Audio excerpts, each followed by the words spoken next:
no G with a Z, P-O-D, Smokin Gunz Podcast. It's game week. Yes. It's game week for both the San Antonio it's Commanders game week. Yes, Commanders. It is 5 years ago, and it is Commanders machine. game week. San Antonio Bramhas and San Antonio Gunslingers both play meaningful football this week, and we are so excited about it. This is the Smokin Gunz Podcast. We are a podcast that deals with professional football in San Antonio. That includes the San Antonio Gunslingers of the Indoor Football League and the San Antonio Bramhas of the United Football League. Both have games this week. We're going to take them in order. I think this is what we're going to start doing, is just whoever plays first, that's who we'll talk about first that week.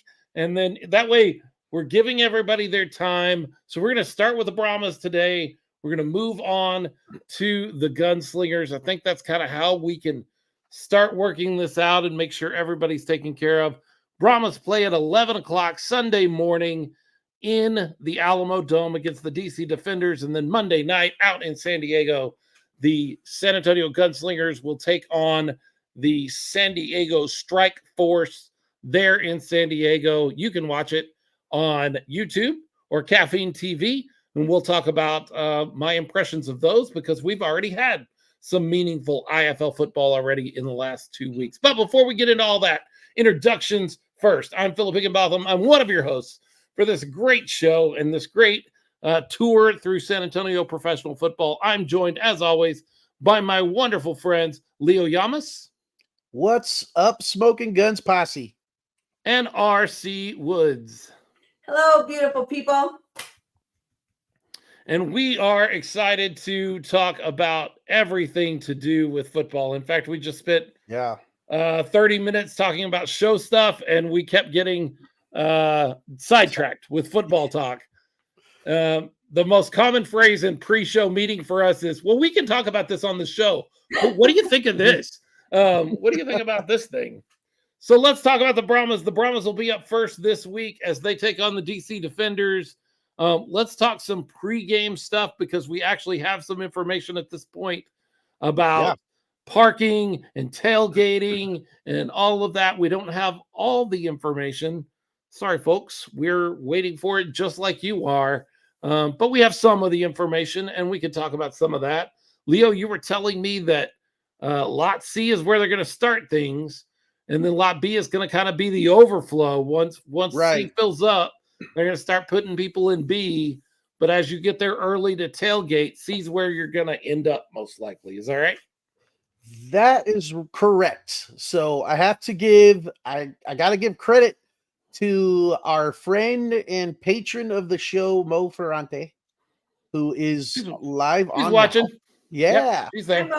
Because she has been like on top of this, like not bugging, but like getting on the Bramhas and saying, hey, your fans need to know what we're going to do with our vehicles before the game. Like, are we going to walk to the game or what do we need to do? So she wanted to figure out what's the parking situation and be getting the runaround just like the rest of us up until today. And finally, and I got to attribute this to her because she was like relentless. They finally released and said, okay, we've got new information. I just got it from the Alamo Dome. They blamed it on the Alamo Dome, of course. And that's how we know this information. Yeah, I mean, we've been through this before, and the Alamo Dome is kind of dragging their feet a little bit when it comes to parking information. Just we've done this with the Commanders. Yes. We did this last year with the Bramhas. It could be the Alamo Dome, full stop. Like that could be the case. Absolutely. So what they have said is no advance parking passes. Right. Card only, no cash. No cash at the event. So you will drive up, you will go to Lot C. They will fill up Lot C first, and that's where the tailgating will happen. It's presumed. However, once that parking lot fills, they will start allowing people into Lot B. And if you happen to be one of those people that didn't get there in time because Lot C miraculously filled up within the first hour or or less, and so they have to go to Lot B. You can tailgate in Lot B as well. Where before we had heard rumors about no tailgating, that's not really the case. It's that Lot B will be used as an overflow, and once you're there, and you can tailgate, but not unless they're actually using that parking lot. And it appears that this will be one of the lighter crowds at a Bramhas game that we've seen so far, just based on the email that some of you season ticket holders got just today, where they offered you up to 4 free complimentary tickets. If you're a season ticket holder, they're trying to get folks into the dome, maybe 11 o'clock on Easter Sunday in a primarily Catholic or religious town was a bad idea. Hey, maybe everybody makes mistakes. There's always next year. Maybe we can do a little better. It's still a better schedule than they gave us last year. Let's be honest. That's the true. XFL schedule they gave us last year was full of boneheaded issues. This is just kind of one. It's the one that starts it off, but maybe that wasn't a good call. Maybe Easter Sunday wasn't the way to go. Jersey the King checking in with us. 5 days till kickoff. We're excited too, Jersey. What's up, Jersey? Absolutely. Hey, Jersey. Did y'all by any chance see the promo that I was in? Yes. Tell us about it. Yeah, talk about it. Yeah, okay. So I was contacted by the Bramhas, and they really wanted to push that tailgating was going to be in Lot C and not in our previous year, our last season in Lot B. So there was fans, there was some super fans. We all gathered on Saturday, like around 3:30, and we did our best to pretend that we were doing a live tailgating. We had some grills, we had some flags, we had some props. I'll put it that way. Where are your keys? I can't open the garage. Hold on 1 second. Uh-oh. It happens. Yeah. I hate it when I can't open the garage. No. So yeah, that now make sure everybody understands, Leo. Lot C, Lot B, Lot A. A is that lot that you could never get into. It's where they have the team parks, the stadium staff parks, media parks there. The next lot over is B. That used to be the hot lot last year for tailgating. It's that middle lot between A and C. That is B, and that's not where we're going to be this time. We're going to be in that lot that was a little lighter on the tailgating last year. We're going to start there and then overflow into B. But my guess is the majority of tailgating is going to happen there in Lot C, right? In that one right next to the railroad tracks. Yep. If you attend UTSA football games, then that's exactly what you're used to. That's where all the big tailgating happens, is in Lot C, over on the northern side of the Alamo Dome. Lot A, by the way, is also where the disabled parking is. Yes, if I'm not mistaken. So that is the one on the southern side of the Alamo Dome. So that's the parking information that we received just today. And when we got a lot of RC, today. When RC joins us here in a minute, we'll start talking about some of the tailgating stuff, because I know she's well on top of tailgating events. You know, RC, if you've spent any time around our show at all, RC's got a schedule. She's got a plan. Sometimes people give her a hard time. This is what RC wants to do. You don't have to participate in all of it. She's not. She is expecting you to, but you don't have to. She's not here. I can tell you this. You don't have to do it. But that's what she enjoys. That's how she's a fan. We love her for it. So many of Bramhas fans and Gunslinger fans and old Commanders fans and even UTSA Roadrunner fans know RC because of that or for that. And that's who she is. So yes, she's got a schedule, and yes, there are times that she wants everybody to get together for this. If you want to do it, do it. If you don't. It's fine. It's cool. But we'll talk more about tailgating when she gets back. You mentioned we got a lot of news today. Let's talk about the other big piece of news. It's on the field, and I was going to wait till we got to that, but we got a few minutes here. We'll wait for RC to get back. Let's talk about the big piece of news. We have a QB1 for the San Antonio Bramhas officially, and that person is not Quentin Dormady, and I'm very surprised. I'll tell you, I am surprised. I'm shocked. But instead, we're going to go with who, Leo? Chase Garbers. Yeah. So Chase Garbers was officially announced today as QB1. He will be the starter in game 1. As I understand, up until today, the competition has been very close between him and Quentin Dormady. The team had not made any decisions until just now, so it is a very close race for the starting quarterback position. They've decided to go with Garbers, but as close as that competition was, I wouldn't be surprised if we see some of Quentin Dormady, in certain situations or anytime soon, because they have a lot of confidence in both guys. Actually, they have a lot of confidence in all three guys. We don't want to short Tom Flacco, but the word is that all three guys have impressed the coaches and have shown that they can run this offense.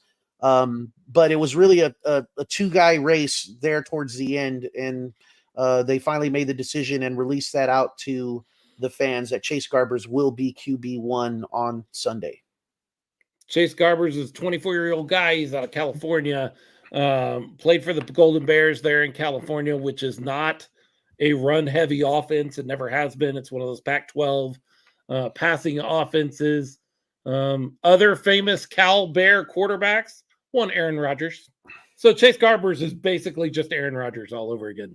Just go with that. Yeah. Just believe, because if you play at the same college as a guy before you, you automatically become that same kind of quarterback. That's what I'm going to go with. That's what I'm going to go with. Every quarterback that comes out of Michigan from now on will be Tom Brady. Every backup quarterback that comes out of every quarterback that is a backup at Michigan and gets drafted in the last round or 6th round or whatever it was, they will become Tom Brady's. So it's got to go down just that way. Jersey the King checking in saying, I think if Chase doesn't perform well, then Quentin's going to take over. I think we might see Tommy Flacco this season too. I would be surprised to see Tom Flacco at this point, but it would not surprise me to see Quentin Dormady come in.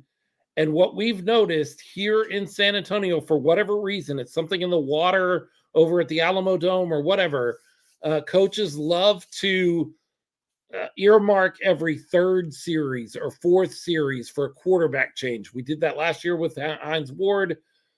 Several years ago in 2019, we did that with Commanders, and coach's name just left my mind. Mike, what was the coach's name? Oh, Mike.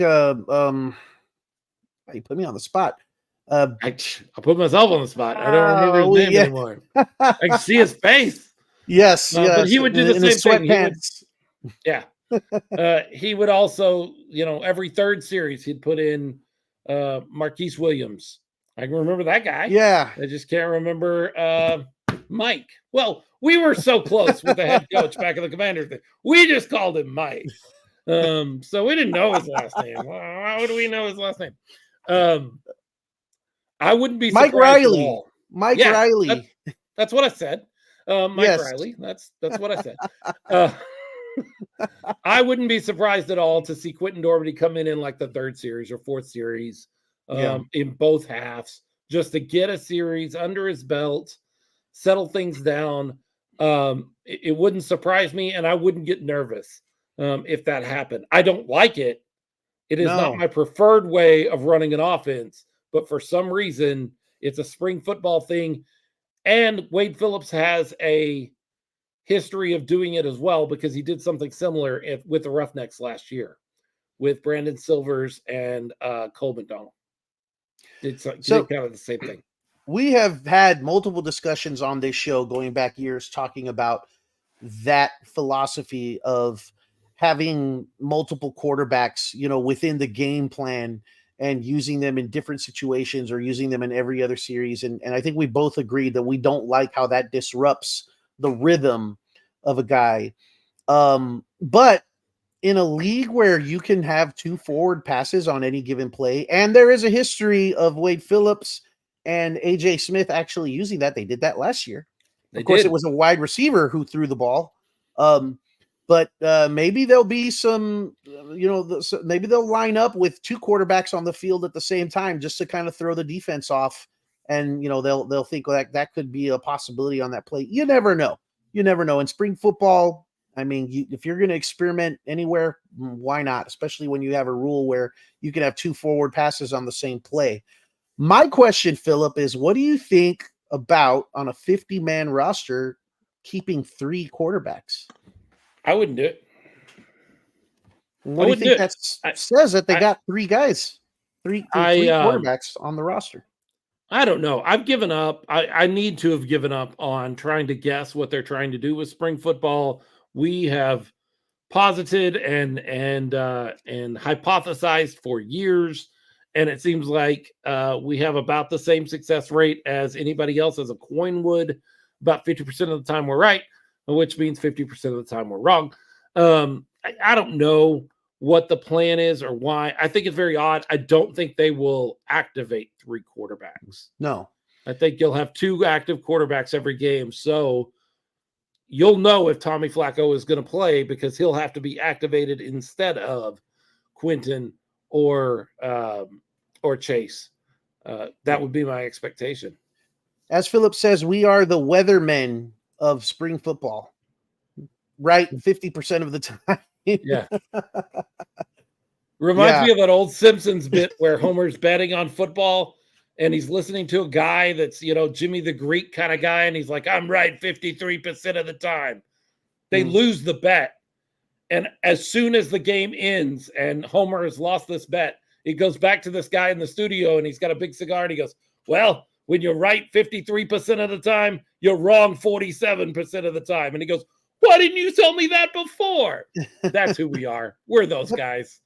We, maybe not. We don't know. We have no idea. Still waiting on RC to get back so we can talk a little bit about football. You've looked through the roster. I have 2. Who are you most interested to see? Maybe not excited, interested. Who is the one that you're like, I don't know what this is. I don't know what this is. Well, you talked interested. We said a little bit before the show, and I got to say, because just to tie up that, we've already been talking about the quarterbacks. I am definitely more intrigued by this quarterback room than I was last year. Sure. With those guys. Yes. And I didn't want to I don't want to use the word excited because that's too strong a word. Intrigued. I am very intrigued by this quarterback room, and I really am interested to see what happens, especially Chase Garbers being a young talent like he is. So Chase Garbers is definitely on that list, but it's more like I want to see the opposite of what we saw last year. Yes. In such a conservative offense, not going deep with the ball. It was if the play wasn't there, the ball went in the dirt or to the sidelines, and we saw that over and over, and it got to the point where it was very frustrating. And I don't think we're going to see that this year, so I'm very excited about that. I think we're going to air it out. I mean, the offense, AJ Smith's offense it's got a nickname of the air raid offense. Yes.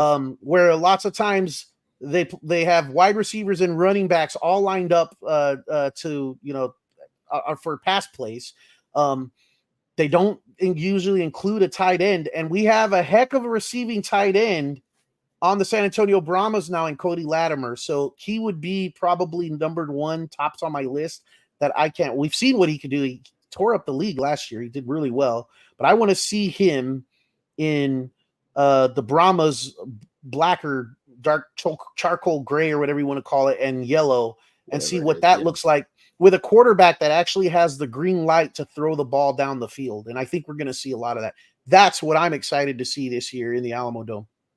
AJ Smith's air raid offense is one of those things that shares a lot of DNA with like the Mike Leach sort of offense, which comes from Hal Mummy, which goes all the way back to like that run and shoot Mouse Davis sort of offense. It's always really exciting it's always really exciting. It's usually good for a lot of points and a lot of yards, which can help you win a football game. If your defense will play well on the other side, it can help you win a football game. Unfortunately, it sometimes gasses defenses. By the end of the game or by the end of the year, the defense is spent because you score fast. The goal is to score fast. And you score so fast that your defense is over there, they're only halfway through their Gatorade and they're like, we got to go. Oh, okay, we got to go back. So by the end of the game, by the end of the season, your defenses are a little gassed. And so we saw that last year with Houston. We saw them put up wins and points early. And then by the end of the season, it seemed like tortoise in the hare kind of thing. They jumped out to a big lead. They came back to the rest of the pack. I think that is indicative of this sort of offense. And it doesn't just happen in football. The coach that ran Phoenix and Houston for a while, Mike D'Antoni, in basketball, had that same kind of like run real fast offense, score quickly, and it works great. And then you just start wearing everybody out, and they kind of come back to the pack. So I'm excited to see A.J. Smith's offense. I think it will be better than the offense we ran out there last year. But for sure, to be fair, I could have drawn up an offense I liked better last year on the back of like a paper bag. I could have come up with something like I could have used a Tecmo Bowl offense that I liked better than the offense we ran last year. Jaime Elizondo's offense was not my thing. It never was. No. It just didn't do it for me. I'm excited to see AJ Smith's offense. It bothered me last year because Houston was good at it. So I'm hoping this year I'll like it a lot because the Bramhas are good at it.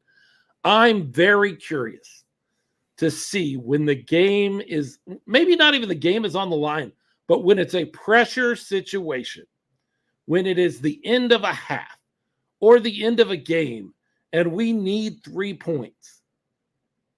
Will Donald De La Haye be the kicker we need? Will he be a Parker Romo, Hunter Duplessis kind of kicker that can knock those through?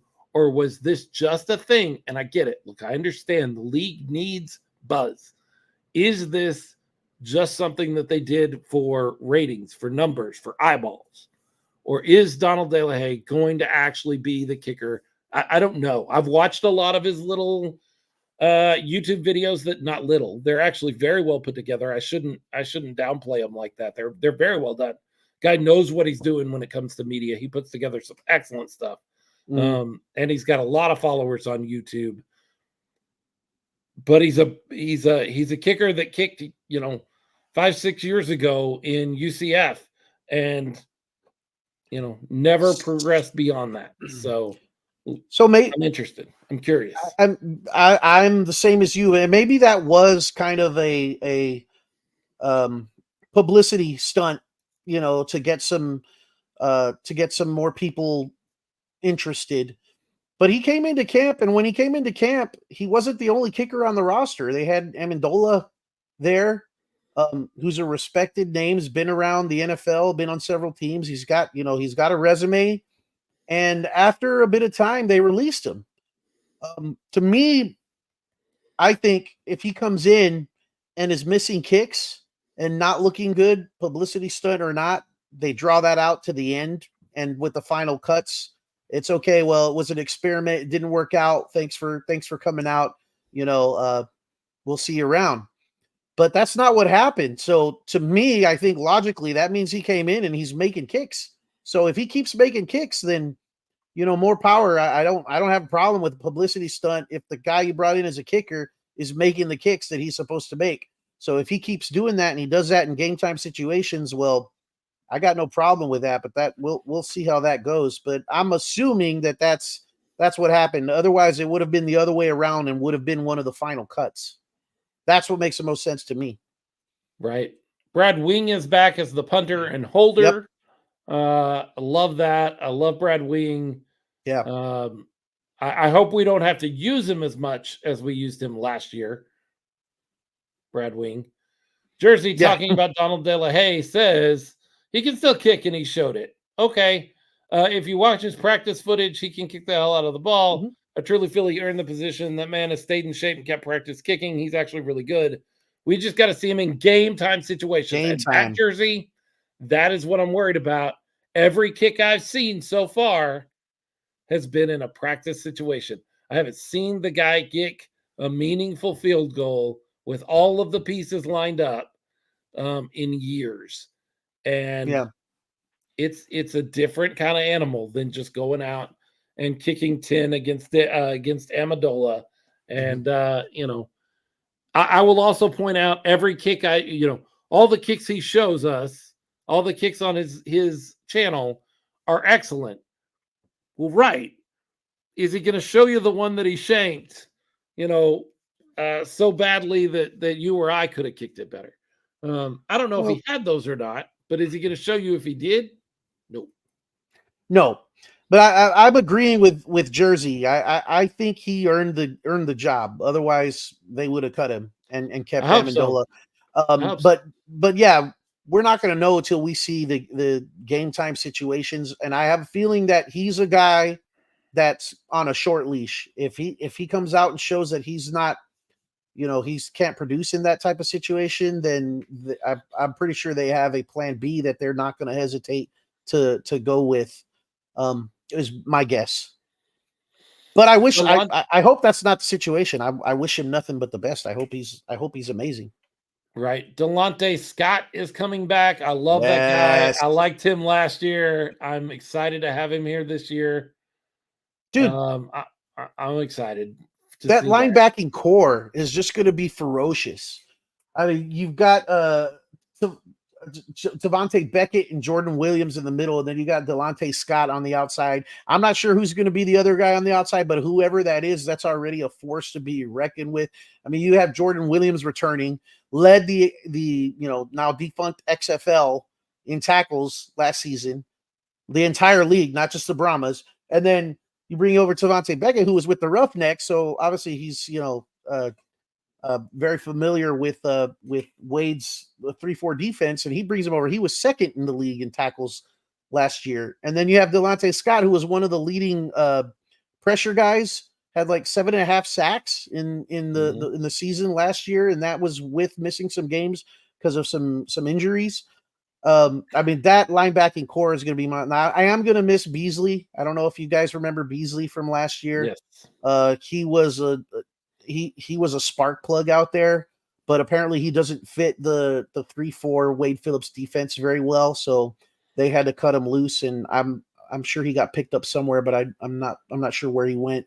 But I am going to miss that guy. He was fun to watch last year. But that's another thing I'm excited to see is how this 3-4 defense does with those monsters in the linebacking core, and not to mention Kevin Patton, who they went and got, who's with Orlando last year and led the league in tackles for a defensive lineman. He's going to be right there in the middle, good run stopper. So I'm excited to see that defense. I feel what you're saying, where they're going to get tired out if we have a high-powered offense and they're back on the field quickly.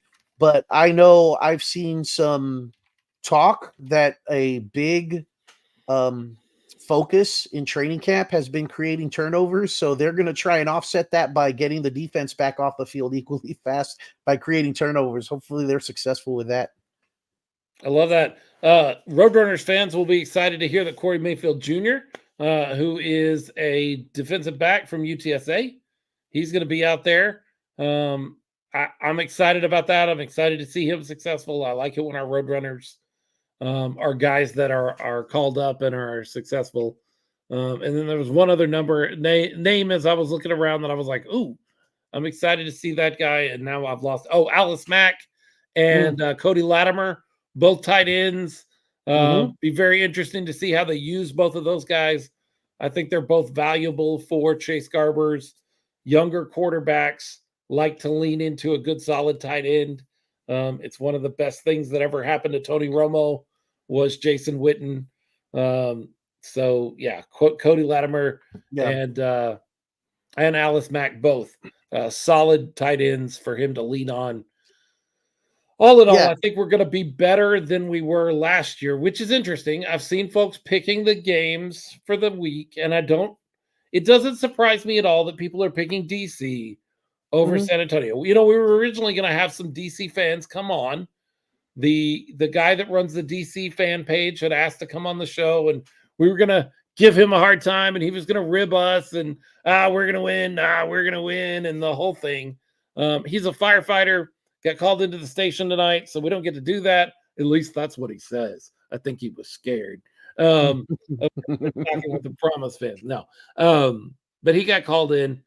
I don't blame anybody at all right now for looking at things the way they are and saying, hey, DC's going to beat San Antonio. I just don't know. I obviously want to believe that San Antonio is going to win the game because that's the team I cheer. That's who I rep. I don't know. Yeah. Nobody knows. Nobody knows. It's a entirely different league, entirely different, not entirely different, but very different rosters. We're kind of the Brahma necks this year. We're a strong mixture of previous Brahma players and Roughneck players and Orlando Guardian players. So if you want to mix some of them in there, and a very significant addition from the Las Vegas Vipers, talking about players with John Lovett, who fits that air raid defense or offense really well at the running back position. And then as Jersey and Mo are saying, Cody Latimer is going to be a perfect fit for that offense. But I'm glad that the majority out there is picking DC, and I'm glad that the general thinking is DC, who was in the championship game last year, is going to come into San Antonio and they're going to handle the Brahmas and come away with a W. I wouldn't have it any other way. I like that. Go ahead. Say that. For sure. Believe that. For sure. Like, prove him wrong. Absolutely. Like, who cares? I love the symmetry. This is how things ended last year. This is how we start this year. DC coming into the Alamo Dome. All of the things that last year could have been based on that one game. We win that game and we change the landscape of the XFL. Because I don't think Arlington misses the playoffs if we win that game. Wasn't that right? Yeah. That's right. We would have gone to the playoffs instead of Arlington. Arlington ends up winning the championship. So, change the landscape of the 1 year of the XFL. And that's how we start this year. What about these other games, Leo? You got any feelings on Birmingham and Arlington starting this whole thing off on Saturday? I mean, people are talking about, well, we're going to find out who is better between the XFL and the USFL because you got the two champions facing off. But I think it's just like everybody else. Different year, different teams, different personnel. Who knows? It's a refresh, a clean slate. I don't know what to think. I'm going to be interested to watch. I'll be watching football on Saturday and Sunday this weekend. But yeah, I don't know what to think about those games. So same thing with St. Louis and Michigan. I would like to see St. Louis win. We have some friends out there. I don't really care anything about the Michigan Panthers, other than the fact that they're one of those USFL teams, which I kind of like that we have this USFL connection because I have a tie and a soft spot in my heart for that league that existed in the 80s. This isn't the same thing, but it carries some of those same names. So that would be, and then Memphis and Houston. I don't know. I don't know what any of these are going to be. I just don't know. I don't think anybody really does. Jersey says he feels like the Brahmas have DC start off with back-to-back losses in the Alamo Dome. Maybe. I mean, maybe. Who knows? Who knows? Yeah, I am. As far as Arlington goes, I'm interested to see what they do, a little bit because of Luis Perez, and running that offense and coming in at the beginning of the season where, I mean, they won the championship last year because of Luis Perez. Like he played fantastic in the playoffs. So I want to see what that looks like with him now having the entire offseason with them and having time to study that offense. It's a Right. quarterback that I have respect for since the very beginning. So I'm interested in seeing that if I have to pick one thing about one of those other games. Yeah, he got traded over mid-year, came Mm-hmm. into Arlington, and really changed a lot around the Renegades, and made them better. Made them better for sure. Yep, you saw that progression because he didn't come in and start right away, and then he was just kind of getting things sorted out when they played the Brahmas, and that was unfortunately a loss there, and then the loss to DC. They win that game they're in, and Arlington would have been out, but Bettis got more time to kind of get that offense figured out and get in a rhythm with those guys, and they were the champions. So yeah. Jersey saying Bettis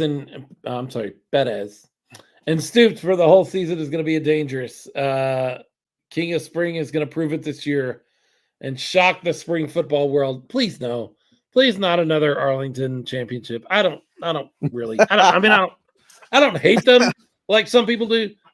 George Mata, the Brahma mariachi that you see everywhere. George Mata hates the Arlington Renegades and basically anything from DFW, which includes yours truly, I guess.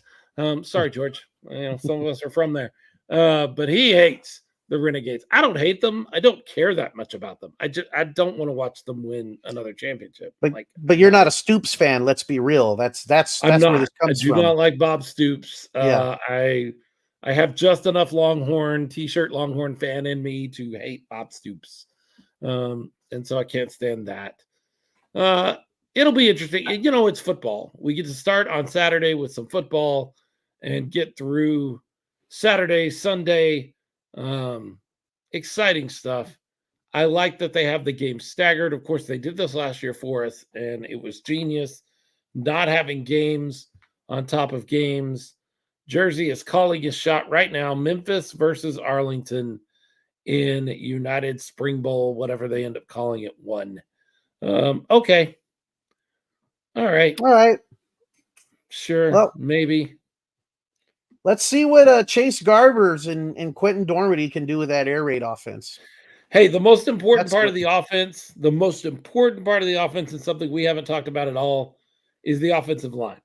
If you have something, last year we had nothing. Last year we decided to just put up a rickety picket fence as an offensive line. And frankly, I think a rickety picket fence might have done better. They had some injuries, to be fair. They had some injuries to start off the season, and that kind of blew things out of the water. But yeah, the rest of the season after that happened, it was like you say, it was a picket fence, rickety picket fence. We started 4 quarterbacks, right? In a 10-game season, we started 4 quarterbacks, and not because we were always looking for the best quarterback, just because 3 of them got injured. They getting hurt because they were getting killed. Yeah, Jack got injured. Benkert got injured. Who was the other guy? We had a guy between those two. Yes. The second time you bring up a name on the show that's just right there but not there. Right? Reed Sinnett. Injured. I was excited about Reed Sinnett. I kind of thought Reed Sinnett was going to be the answer. Didn't end up being that way, but I kind of thought he was going to be the guy. I was impressed with what we saw with Benkert when he came out, but he just didn't last that long. Yeah, he had that one game, got injured in his very first game there in Vegas. Jawan Pass, who was our quarterback last year that we talked a lot about, never saw much from him. Louisville guy. He never got hurt. But he couldn't grasp the offense from what we heard. He was having a problem processing that. We may see him later in this season, but not in the UFL. He is playing for the Tulsa Oilers in the IFL. In the IFL. Jawan Pass. So Jersey with a long one here. Let me see what he's got to say. You guys are going to surprise a lot of people this year. Don't get me wrong. I just feel like Memphis is going to steal the USFL conference. You guys have a chance to play against Arlington in the XFL conference championship. But Arlington may be a juggernaut. St. Louis is being overhyped, in my opinion. Yes, I agree. Yeah. We won't tell Dirty or Amanda that though. No, they're not listening. They don't listen to our show. They don't pay any attention. Amanda was on earlier. She said hello. That's true. St. Louis came out last year and surprised a lot of people, but they did it by the skin of their teeth. Every time they seem to barely eke out these wins. And by the end of it, AJ McCarron is supposed to be this world beater and all of these things. They go into the first game of the playoffs. Granted, it's against DC, a really good team. I've got that right? They played, or did they? Were they the team that was left out last year? And Seattle and DC played. Yeah, it was Seattle. Okay. Yeah, So St. Louis is the team that gets left out. Who knows what they could have done in the playoffs? That's right. That was the story behind them.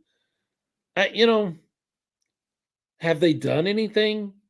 Have they changed anything? Or are they going to be that team again that just kind of ekes by, gets some wins by the skin of their teeth, but really doesn't make any noise in the long run? I don't know. We'll get to find out here in just a few days. Yeah, absolutely. I don't know what happened to RC. I've been texting her and be like, hey, you coming back? She lost her keys, I guess. Hope everything's okay. Yeah. It's terrible when you lose your key. When you can't find your keys, it's awful. What else is there USFL wise? UFL wise. It's going to take me a minute to get used to the UFL. Go out and support it. San Antonio, get over to the Alamo Dome if you can. If you're able, be there. We need support, and that's the other thing that maybe we need to talk about. That email that went out today. So that's a double-edged sword. That's great that a chance for season ticket holders to get an additional up to 4 tickets for no cost, so they could bring people out to see the game, invite some people to come out. But that also means that ticket sales were not what they were hoping it to be. And I understand what we went over before, what we talked about with San Antonio and Easter morning, 11 a.m. on the morning of Easter, and San Antonio being a very Catholic city. But I saw things out there today that indicated that it wasn't just San Antonio that sent out that email. There was that email coming out for other teams. I know I saw Arlington, someone from Arlington saying they got that email. And I want to say, no, I don't want to misspeak. I don't remember what the other team was, but I think there were at least 2 other teams that I saw out there where fans were saying that they got the same email. So that to me is concerning. Do you guys think that is just happens to be a coincidence because of the weekend and the holiday and Easter, and that's just not isolated to San Antonio? Or is that kind of a testament to where spring football is right now?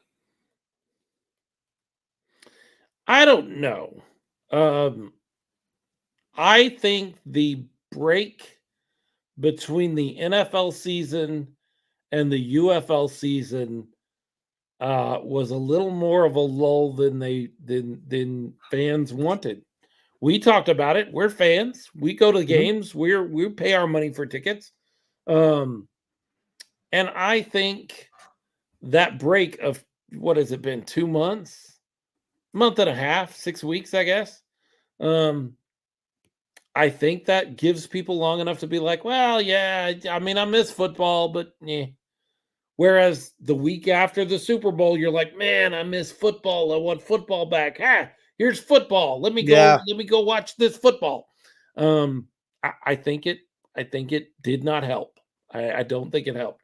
And that's maybe why you're seeing something league wide. Mm-hmm. And hopefully, Jersey mentions here, I'll put this up on the screen, the UFL signed an agreement to have all the UFL games aired on Sirius XM radio for the season. So this is interesting. I was going to put this up too and talk about it. That's great, but tell me you're going to do a radio broadcast. Last year, the XFL ran out there with their radio broadcast. It was just the TV audio as your radio broadcast. If that's all you're going to put out there, keep it. I don't want it. I can't drive in my car and listen to that. That's not how this works. Mm-hmm. Radio has to be different than TV when you're talking about sports, because when you start circling stuff on the teleprompter, I can't see that. Okay. Yeah. You have to call a game different for radio than you do TV. So I'm excited that they're putting them on Sirius XM, but they better do a radio broadcast, or if they don't, they wasted their time. Nobody's going to listen to a radio broadcast that is just the TV audio. It's not going to happen. Good point. Jersey has responded, by the way, and says he thinks they are doing an actual radio broadcast this time around. Good. They better. Yeah, and that's great if they do. Yeah, I definitely agree with you there, Philip. But to my point, if they can have some great football this first week and they can put that out for the public to see, whether it's on Fox or it's, on Sirius Radio, and then get a little bit more interest, and then maybe it'll snowball. I mean, that's what we're hoping for, right? But I am disappointed with how things have started. It seems like there's a little bit of lack of interest in the league. Also, I don't think the league really promoted itself. They had too much going on to deal with the marketing side. You don't really see a whole lot, at least in San Antonio. You don't see. I mean, too I don't much. know. It's starting to pick up, but I've seen a lot of commercials. I watch only streaming TV. I don't watch any local channels. I've seen a lot of Bramhas commercials because they're the commercials that play that have Jorge and Rainey, the Brahma babe, shows up in them. And I mean, people I know, I've seen that commercial a lot. I've seen UFL commercials, certainly during the end of the season and in the playoffs, we saw UFL commercials. I don't know. I'm not as optimistic as you are that good football or good football games will mean the difference this weekend. Like, let's have some good football games and that'll generate interest, because we've had good football in the spring and that doesn't always generate a whole lot of interest. If you'll remember, the AAF, which fell apart for totally different reasons than anything else, but they had a great opening night. In fact, it was the trending topic on what was then Twitter, which is now X, when Charlie Ebersol came into the room where we were sitting and did his little press conference that night.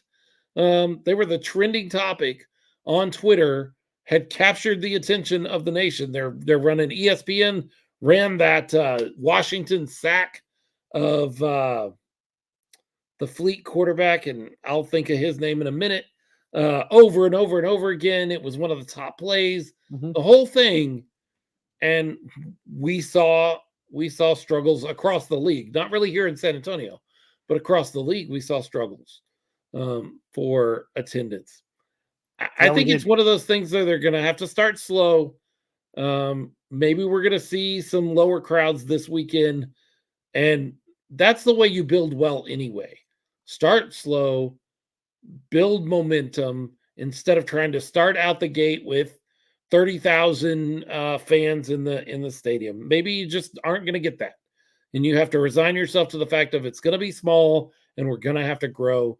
Maybe they finally resigned themselves to that. That's the right way to build things.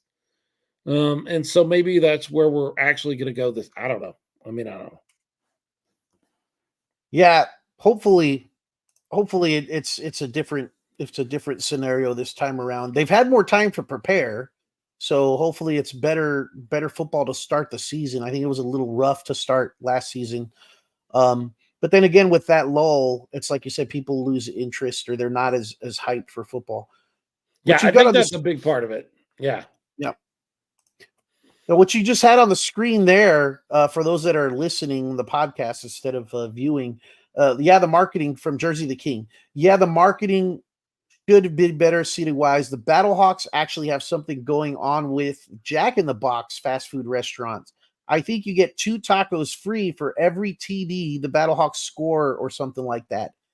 Now, that's something that would absolutely 100% work great in the city of San Antonio, because if there's something you could say about us San Antonians, we love our tacos.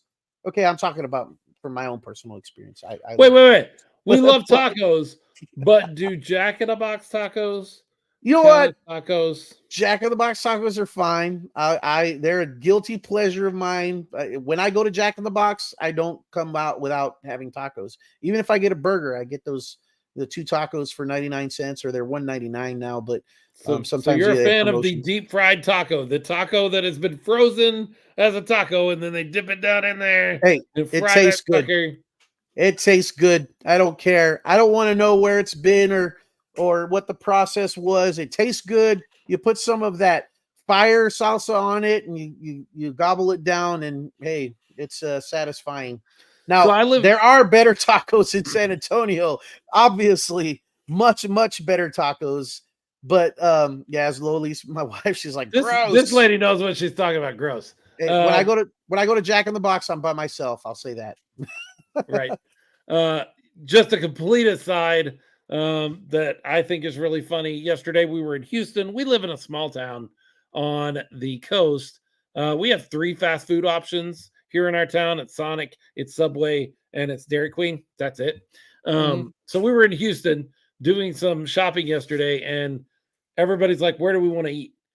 And the decision comes down to Chipotle or Taco Bell. Actually, it was the Taco Bell KFC, and I guess that's important. My wife loves KFC stuff. But we're trying to decide, and I was like, look, the last time I ate at Chipotle, it made me sick to my stomach. So if I'm going to get sick to my stomach, I'm going to try the other place. I mean, Taco Bell is like guaranteed to make me sick to my stomach, but at least I know it when I go in. And actually, they didn't make me sick. We had Taco Bell and KFC. It was great. It's nice to have something different. If they gave us free Taco Bell tacos for every touchdown the Bramhas scored, let's go, man. Let's go. Yeah, heck yeah. Free tacos, man. But hey, I love this comment, the missions highlighter. Guns up, 7-Up, Jack in the Box tacos aren't that bad. Their egg rolls are good too.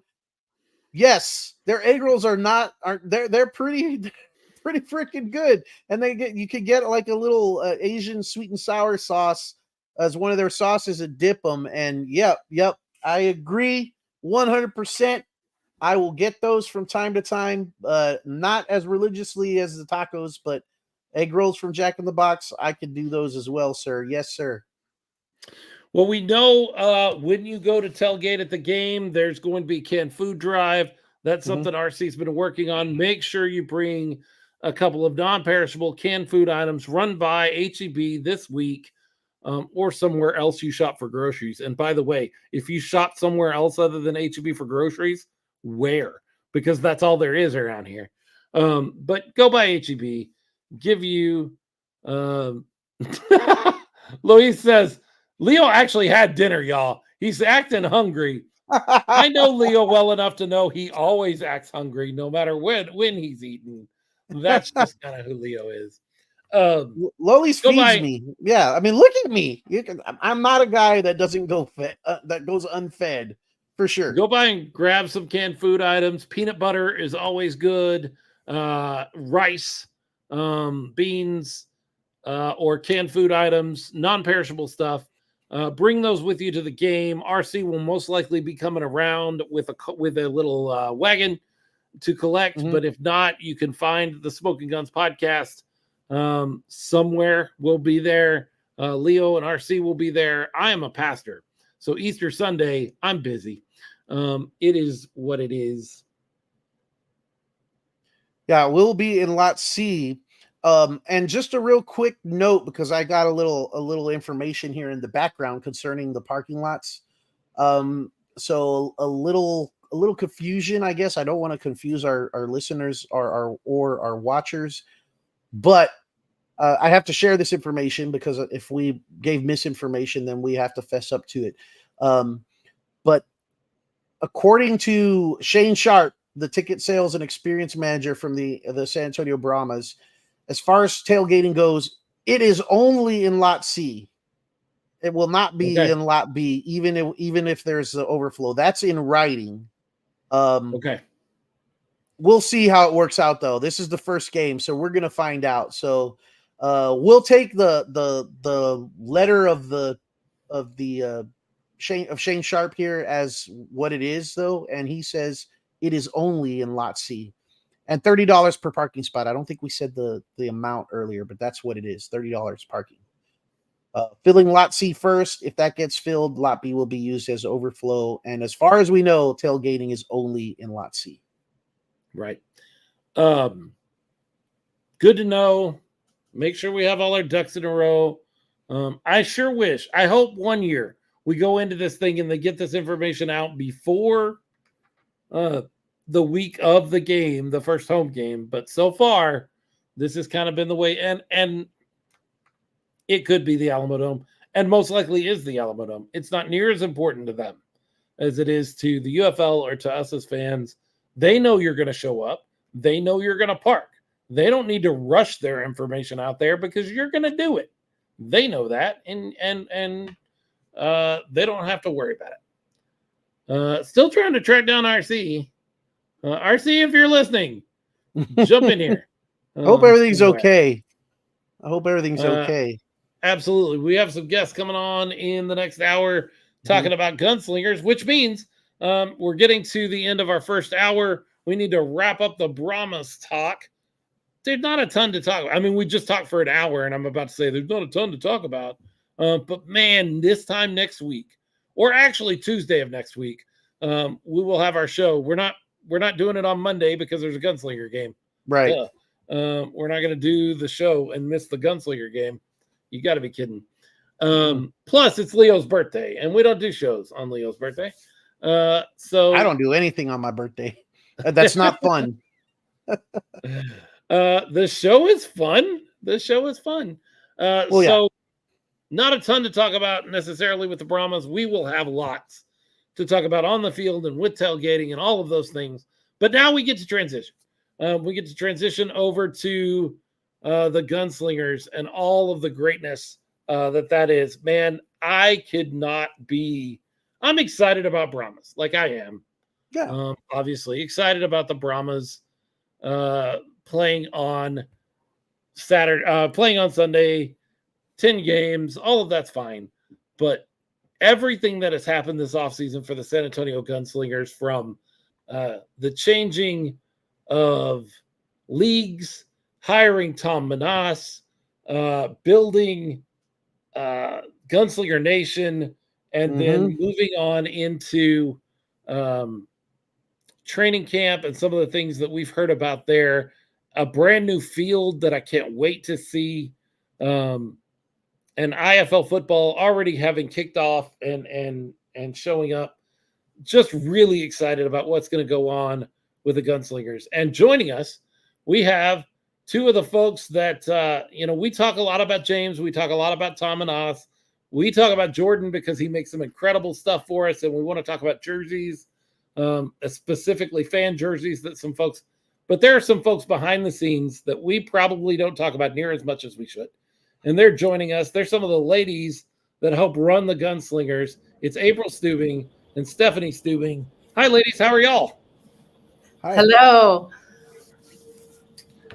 Are y'all excited? Are you nervous? You still got 2 weeks before the first home game. Are you worried about this road game? Do you have any work? You don't have anything to do for this road game, right? Like, it's just send the guys up there to play. There's nothing to do, right? Oh, yeah. Nothing to do. So tell us what it looks like for a road week, and what is different about the IFL than the NAL with this road schedule. What do you guys have to concern yourself with and worry about as you send the team up there to play, and how is it different from what you've dealt with in previous leagues? Well, I'm the one who handles all their travel and their housing and where they eat and all the things. So I don't think it's like that much different, but the fact that it's on an Easter Sunday and they play on a Monday and then we have a game on Saturday when they get home, it's making everything very compact and very stressful. What has this offseason been like for you guys? Insane. Mhm. Not a lot going on, right? No, It's So not so much for me, but definitely for April and James and Jordan and everyone, my dad, everybody. So it's been a lot, but it's been really, really good. Yeah. So April and Stephanie, for our new viewers and listeners, and we are now part of the Fuel Sports Network, where we have viewers around the country. Introduce yourselves to the group here and let them know what it is you do with the San Antonio Gunslingers and what we're talking about here. I'll let April go. So I'm April Stubing. I'm the director of operations for the Gunslingers. Jordan is my husband. Stephanie is my mother-in-law. And I'm Stephanie Stubing. I'm the wife of James Stubing and the daughter of Don Rackler and mom of Jordan. So it's definitely a family thing going on here. So, and what I do is mostly I'm just a big helper. Wherever I can jump in and help contribute, hospitality stuff, taking off loads where I can, but that's pretty much what I do. What has been more stressful, taking over things in the middle of the season like you did 2 seasons ago, or basically starting over? We've got a new team, all new players, a new building that you've built, a new field that you're putting down. You've got a new coach, a new league. You've basically started over. Which one has been more stressful? Jumping in and getting going as things are running, or trying to put all of this together, just change everything? I'd say definitely picking up the pieces a couple years ago. Okay. Yeah. Makes sense, because you didn't have, you had a week to do it for that first game. Like, you had to figure out within a week, like, how do we do this? How do we have a football game in the Freeman Coliseum? How does that work? Right. So I think in some ways, back then it was ignorance is bliss a little bit. We had no idea what we were getting into. Whereas now we absolutely know, like, not only what has to be done, but where we want to improve and make it better.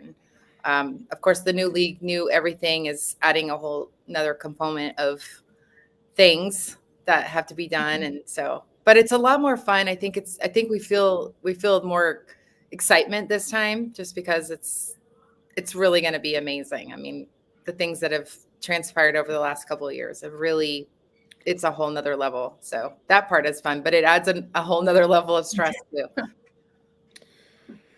Why such a big investment all at once this year? A new league that's more expensive, a new field that is more expensive, a building that is way more expensive than anything. That's a lot of resources that you guys have decided to put into this. Don, all the way down through, has decided to make a huge commitment to San Antonio with the Gunslingers. Why? Why not take it a little slower and build it as you go? I think it just really goes back to, this is the way my dad does things. If we're going to do it, we're going to do it. We're going to do it well. We're going to do it right. We're going to do it as best as it can be done. And the excellence factor is just part of who he is. It's a part of where he does business and his life personally. So I'm not surprised. I think anybody who's familiar with working with him this is just how it will be. And it really is amazing. I think it's going to be a pretty phenomenal year for us. I also think it's like the way that he runs a business. He gives us all the tools to make it successful, and now we have to pick him up and we have to use them, and we have to give him what he wants, what he expects out of us. He gives us all the tools, and now we have to use them. Mm-hmm. Organization-wide, what is the expectation this year? Rings. No hesitation there. No. Yeah, just no bones about it. Like, we want to walk into the IFL, the Premier Indoor Football League, and immediately compete for the championship. Not just compete for it, win it. That's the goal from the start. Mhm. That's bold. I mean, that's a bold way to walk into a brand new league. We've heard some folks from other areas around the league that say, you know, your coach and your organization comes off as a little arrogant. You're the new guys on the block, and you're already talking about winning championships. It's a little arrogant. What would you say about that? Well, he made a big move into giving us all the tools that we needed, the facility, and investing so much into it. So that's what he wants. That's what he's going to get out of it. I think it's a mindset. I mean, why would you go into it with anything less than we're going to win? I think you're already losing if you don't go into it with that mentality. I certainly, just being very deep on the inside here, there's nobody with arrogance. I think we just have that expectation, and that's what we're going to go for. And yeah, I mean, why not? Yeah, and not only coming into the league with that sentiment or making that statement, but also everything that's been done this offseason, all the things that Philip mentioned a while ago, and you guys have mentioned, that's not just talk. There's actions here that show that this organization from top to bottom really believes in what they're doing. And when that statement is said, it's championship or bust. That is the goal this season. Doesn't matter that we're, inaugural season, the IFL. That's the goal.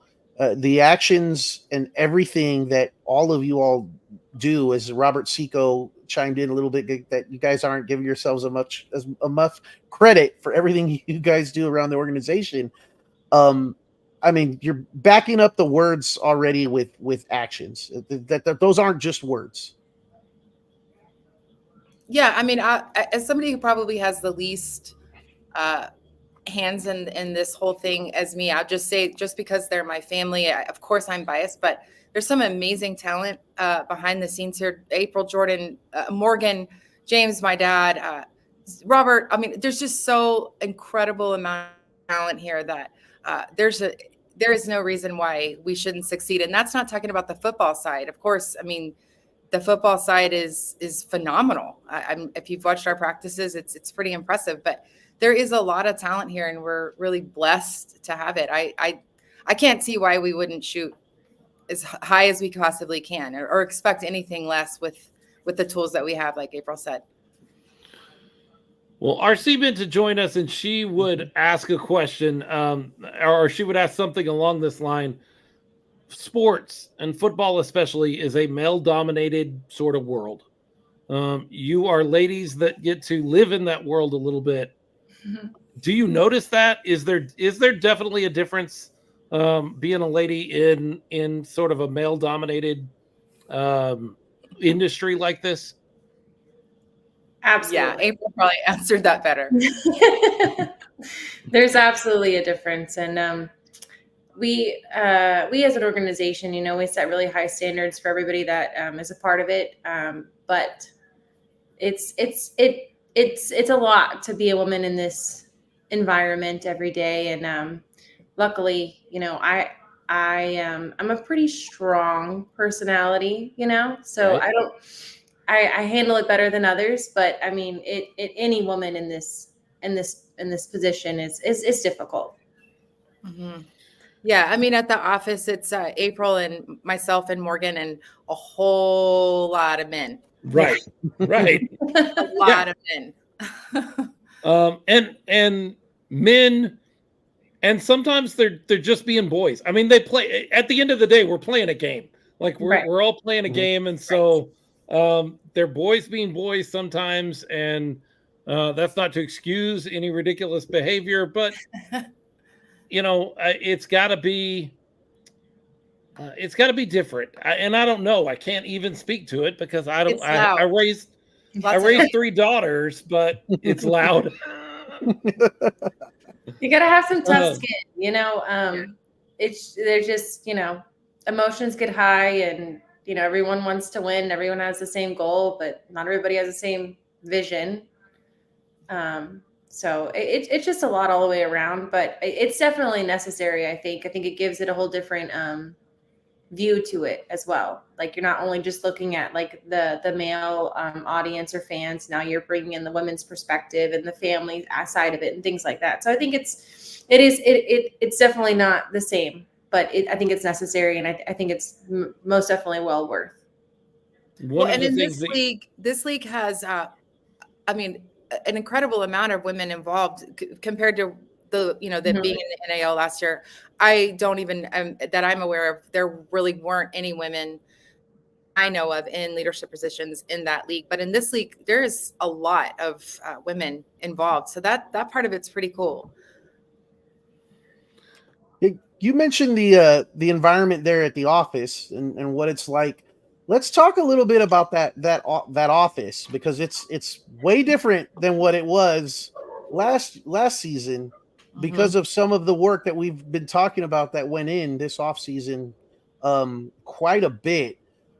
Talk a little bit about that. Were either I'm sure you were, but involved in some of the planning or putting some of this together, or just how did all of this come to be? Because it is, for those that haven't seen it, it is impressive. There's videos out there, the promo videos where you can get a feel of what some of it looks like, but you haven't even seen the half of it. Trust me. It's a good idea to go out there and check out some of these open practices and kind of get a little bit of an idea of what, but everybody's glow that has been there, the players, coaches, they're just glowing about this Gunslinger Nation. Tell us about that. Stephanie, you probably have more insight on that. Oh, the gig though. Season ticket holder parties at first opportunity. James is chiming in. Yes, he is. He's so We'll get there. We'll make sure I'm making a note right now to talk about it, James. Don't worry. Thank you. No, so the planning, honestly, I mean, I think that's my dad. That is all my dad. He absolutely went in there and just had the vision to transform that. I'm sure a lot of you guys already know that was a building previously owned, or we owned. He has owned that building for many years. I think about 20 something years. But yeah, I mean, so he came in and with, of course, input from Coach and James and others too. But yeah, so my contribution was a plant because it was quite manly. It needed some feng shui there, so I brought some plants and some candy and a rug and some things. So us girls could feel a little bit more girly there. But yeah, so it's really my dad's vision. It's kind of just taken an amazing. I don't even think I could see it fully until it's been now that we're at where we are. But it is really phenomenal. It's pro. Your son Jordan says it's a super nice plant. He is a fan of the plant. He likes the plant. It's a money plant. Like you're supposed to rub the leaves when you walk by for good luck. Excellent. That sounds like a great thing to have in the. Yes, exactly. You know what? We laugh and we joke about it, but guys are not good at that kind. We don't think too much about what things are needed when it comes like that, and then when it's there, you're like, oh, you know what? We really needed that because we just don't have the vision.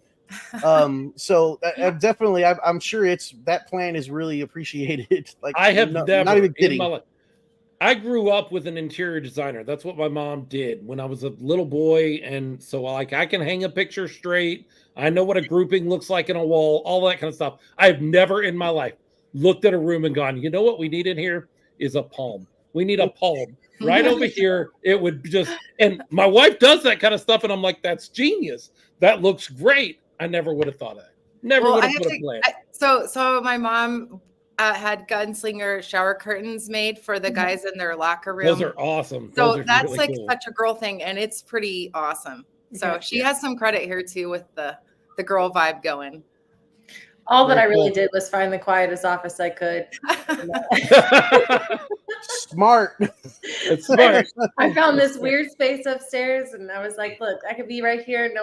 There's no cross traffic. It's going to be great. And that's what I did. ARC's back. Sorry about that, y'all. Let me ask one more question, and then I'm going to turn it over to AC because she's the one that wanted to talk to you guys. We may have covered some of what she talks about, but let me ask one more question, and let me think of what that question was. No, go ahead, RC. I'll come back to it because I can't think of what it is. Okay, well, I do apologize for that little break, but I really wanted to have both of you on the show. One, because it's National Women's Month, and I'm a big person believing, females and football and community really go together. And I think females bring a different perspective into football. And so, and this may have already been asked, but how do you support your husband in this huge adventure? What were your first thoughts when they came to you and said, you know what, I think we're going to go all in on this gunslinger thing?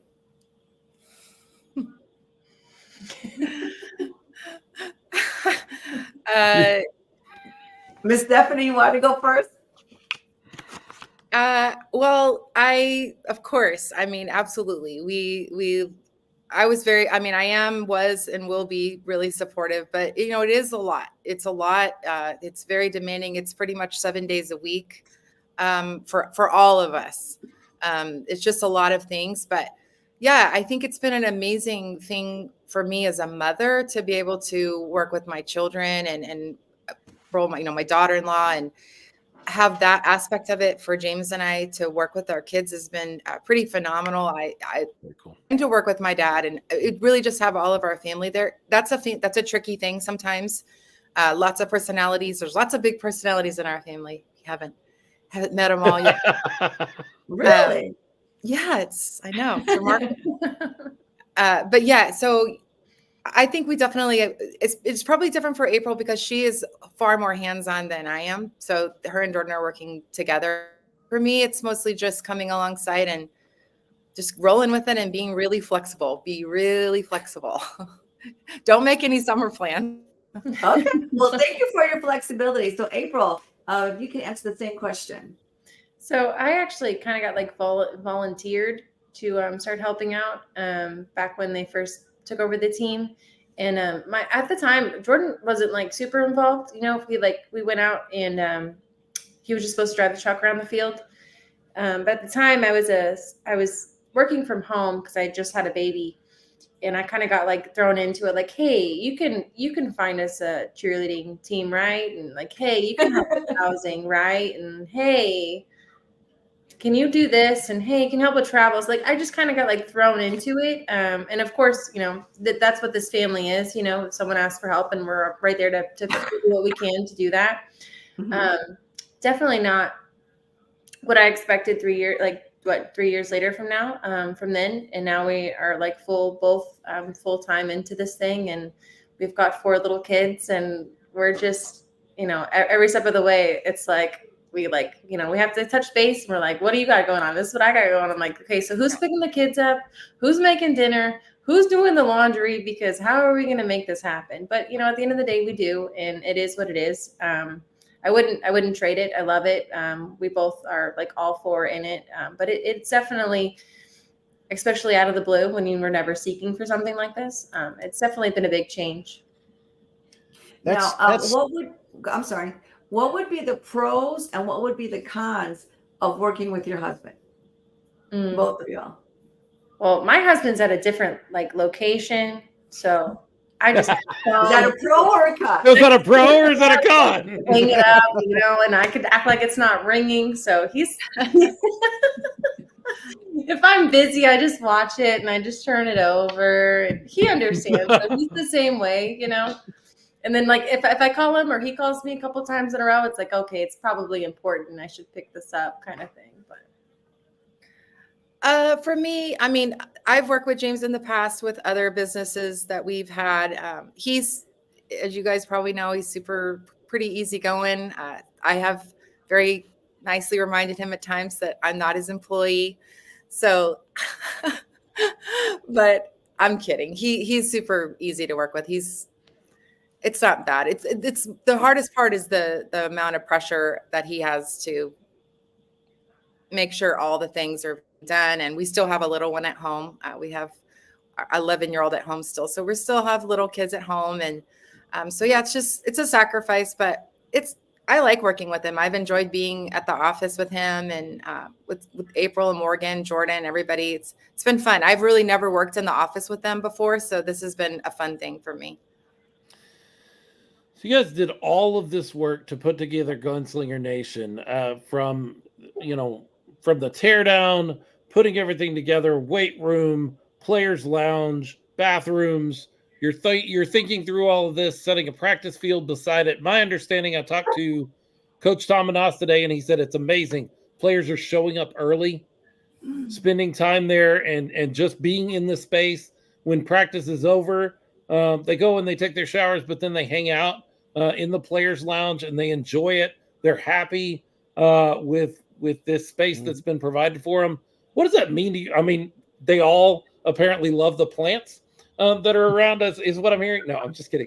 But what does that mean for you guys? Because you did a lot of work, and there had to be a certain amount of you or a certain part of you that was like, we're doing all of this. I hope it's what it should be. I hope that it's something that they like. The fact that players are coming in and spending time that they don't have to spend there. What does that mean to you guys? I think just from my standpoint, like from the operations side, the office and the players being like so close knit, like we have lunch together every day. Like we're all there all day long. If I have a question, I just walk to the other building. It's been amazing. Just having that sign of the closeness between the two realms, instead of it just being football sided and like office side, us kind of merging and being, we're all in the same facility, and we have our own spaces, but we all interact every day. It's been really, really great for just the cohesion of everything. There's nothing going on that we're not aware of, and if there's an issue, which honestly right now there hasn't been, but Knock on wood. But we've had that issue in the past where things go on that we don't know about, and we can't fix it as an ownership unless we know about that it's happening. So just the fact that they feel like they're a lot closer to us than just like the office that over here that makes all the rules and tells us what to do. I think it's really bringing in that like family close knit environment that we all dreamed of and we want. Yeah, for sure. In the years past, I didn't really interact with the players much because I wasn't around them for the most part, except for during games and occasionally other things, but for the most part.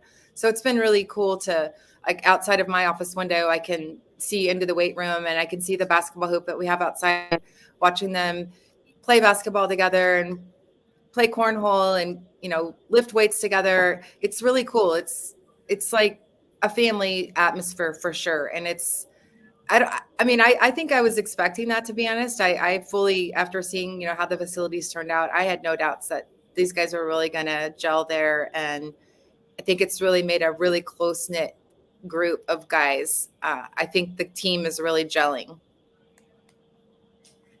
Now, how do you feel the six shooters have contributed to the whole overall fan experience with the Gunslingers?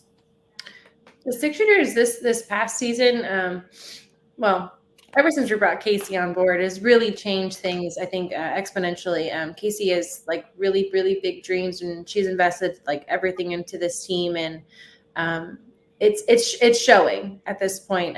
We have a lot of interest in the team, and the girls are wonderful. And we went from 12 last year to 18, and it was a hard 18 to pick.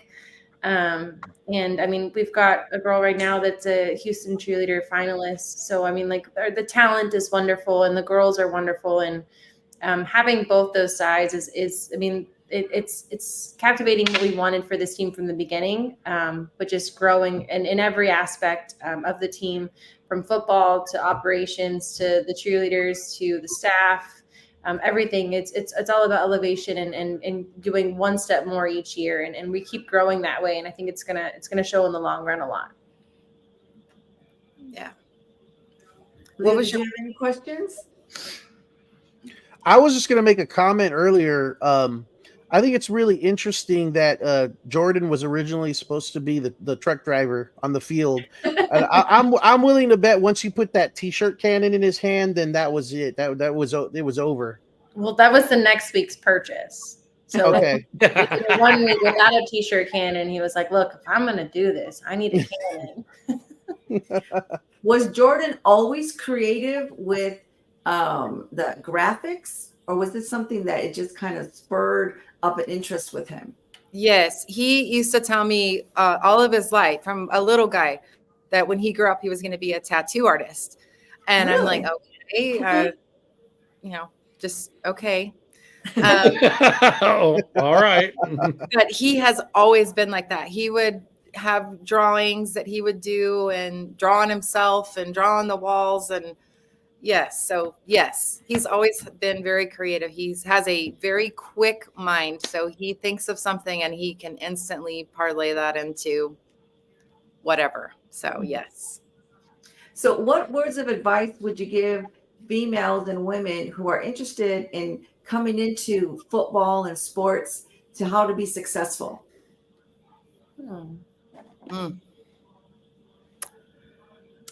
Be flexible and open-minded. Speak up. Yes. Yeah. I think just walking in your strengths and confidences and not being afraid or holding back, but really just having that confidence that, half of our fans are women. And so the influence is important. And I think that the more we bring women into it, I think it's going to just enhance the whole experience overall. So go for it. Don't be afraid. Don't shy away from it just because it is a male dominated field. I think we have a lot to contribute.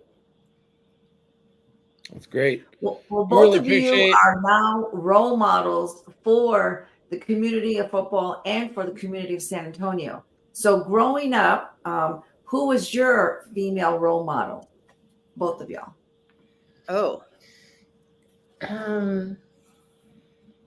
That's a tough question, RC. Oh.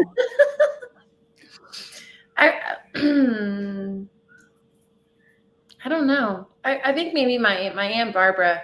I have an Aunt Barbara, my father's only sister, and she is like really high up in the dance world in New York. She was like this big time ballerina and all the things, and she was just super accomplished. My whole dad's side of the family is like super artsy. I didn't follow that suit, but she's she's made a big name for herself up there. So maybe her. Okay. And Miss Stephanie? A couple of women come to mind that one was a teacher I had when I was young who was a very high achiever. She ran a very successful clothing line while she was also a school teacher. And I always was just so inspired that you could do more than one thing. You could be anything you wanted to be.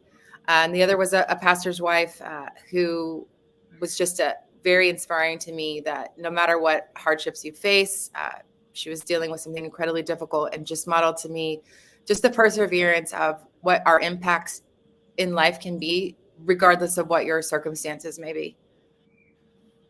Well, thank you for sharing. I appreciate that and opening up. And again, you two are role models for our community. And so we thank you for that, because you have done a tremendous job, from the 6 shooters, from working as a family. That's an excellent role model for young adults out there.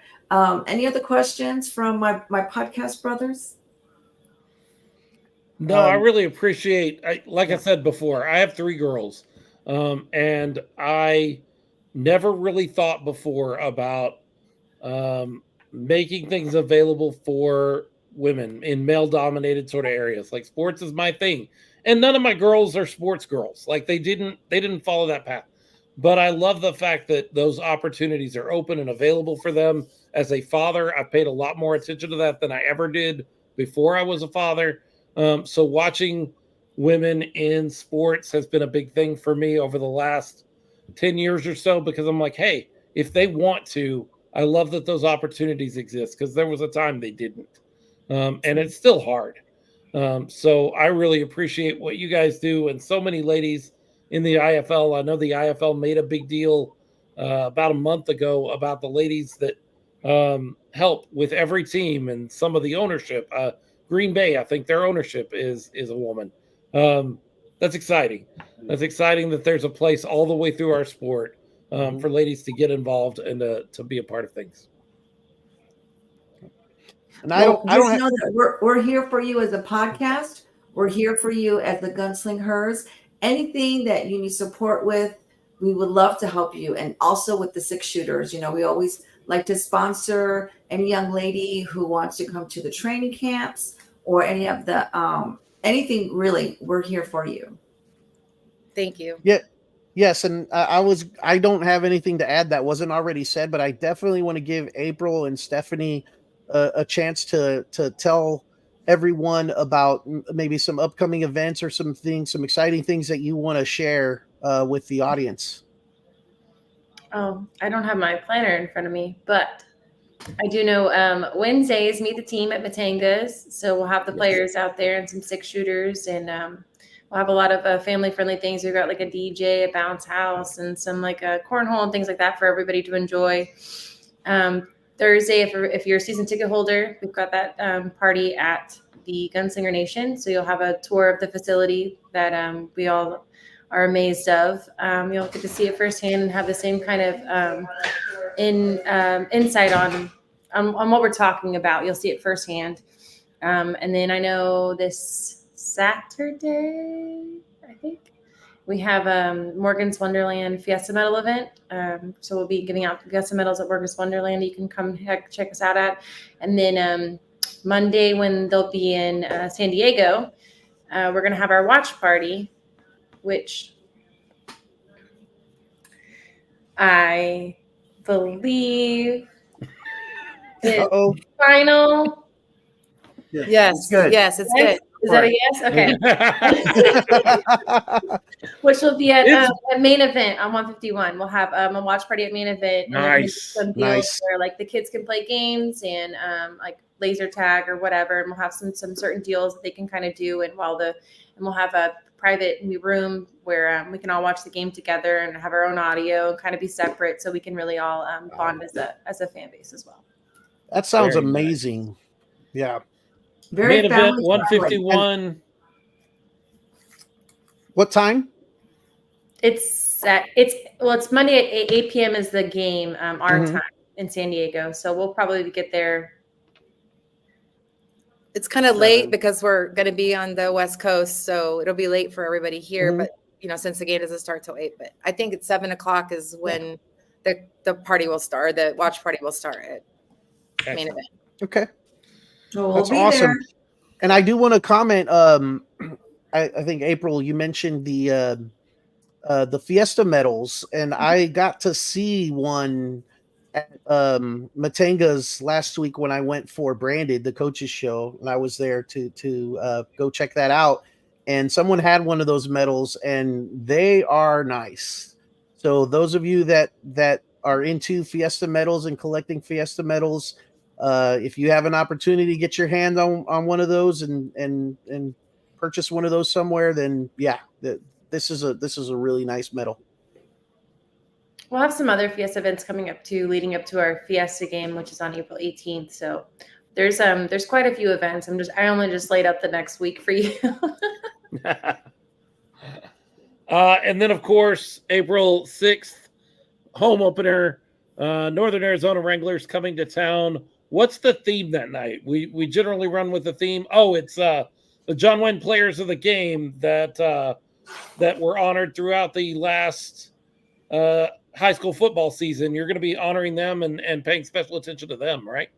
Yeah, we've kind of made a point this season to really bring in our community and interact with the high schools a lot more, not only just with the John Wayne Player of the Game, but also bringing in like the ROTCs instead of using, the Army and stuff like that, just really to give these kids some more recognition in the community for all the hard work that they do.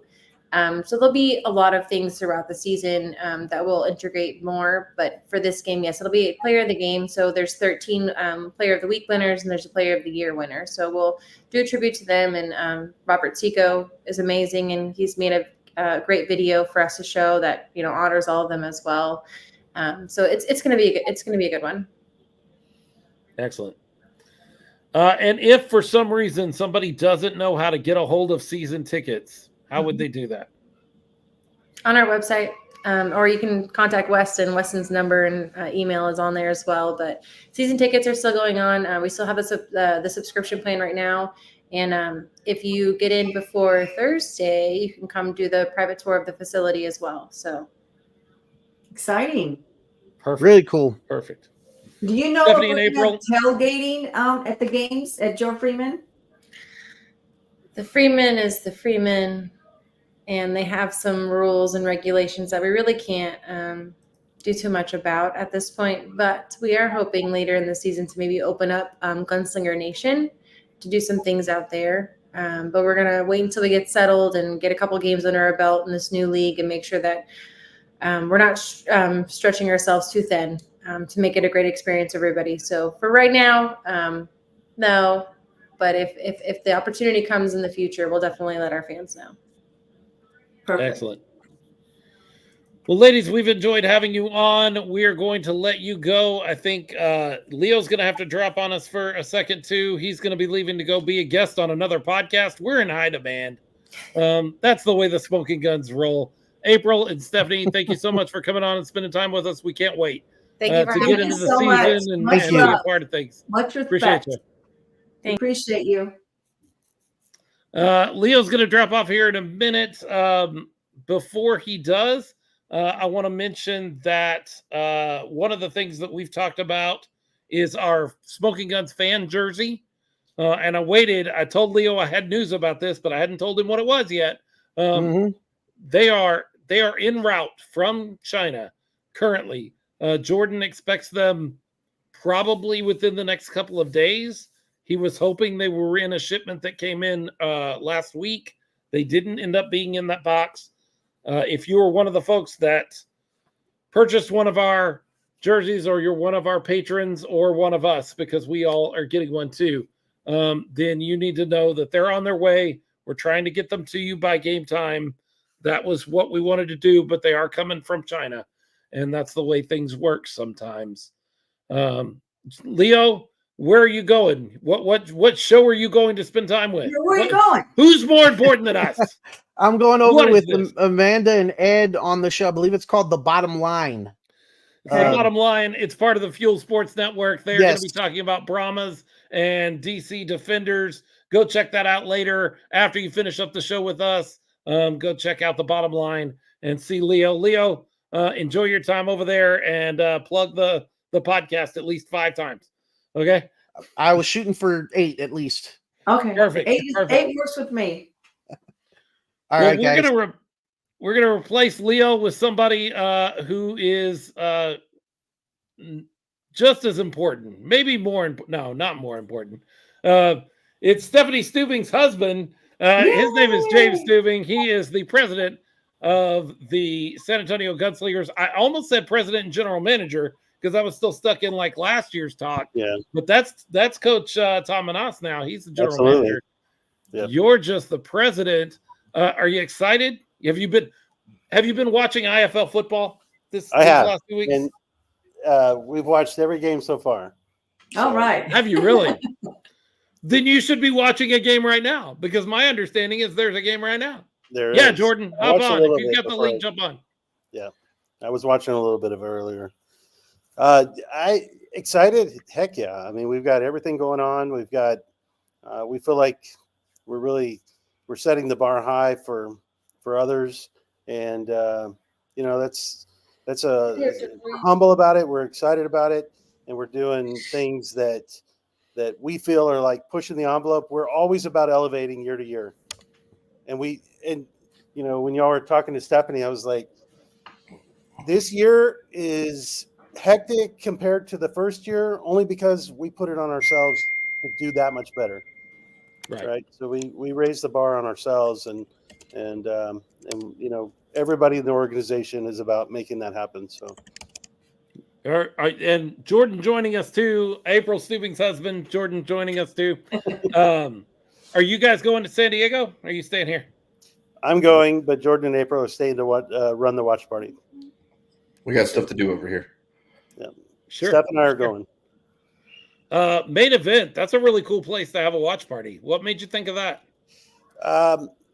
We have we have a new member of the team that had some connection there, and he made that happen. We're also working with a new beer company that I'm excited about, but not quite really? announced. That's exciting. So there's all kinds of tie-ins that are coming this year that are, new and different from what we've done in the past.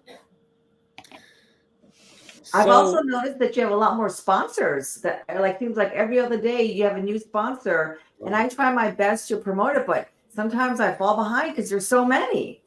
Yep. And we love our sponsors, and we hope that you guys do too. And, go visit them and give them love and let them know the Gunslingers sent you, because that just, keeps the wheel turning, and we all can, have a great time in this business. Season opener on Monday night, home opener the next Saturday. What are the things that you're still nervous about completing or getting ready? What are the things that are still on the to-do list? We're totally ready. 100%. We could have the 100%. game tomorrow right here at the Freeman. We'd be fine. Yeah. We have we're pretty notorious for making it happen no matter what. Oh, that's No, true. absolutely. For sure. Yeah, we've got a merch store that we're still getting in shape, and we've got final touches on the field and things around the property. We've got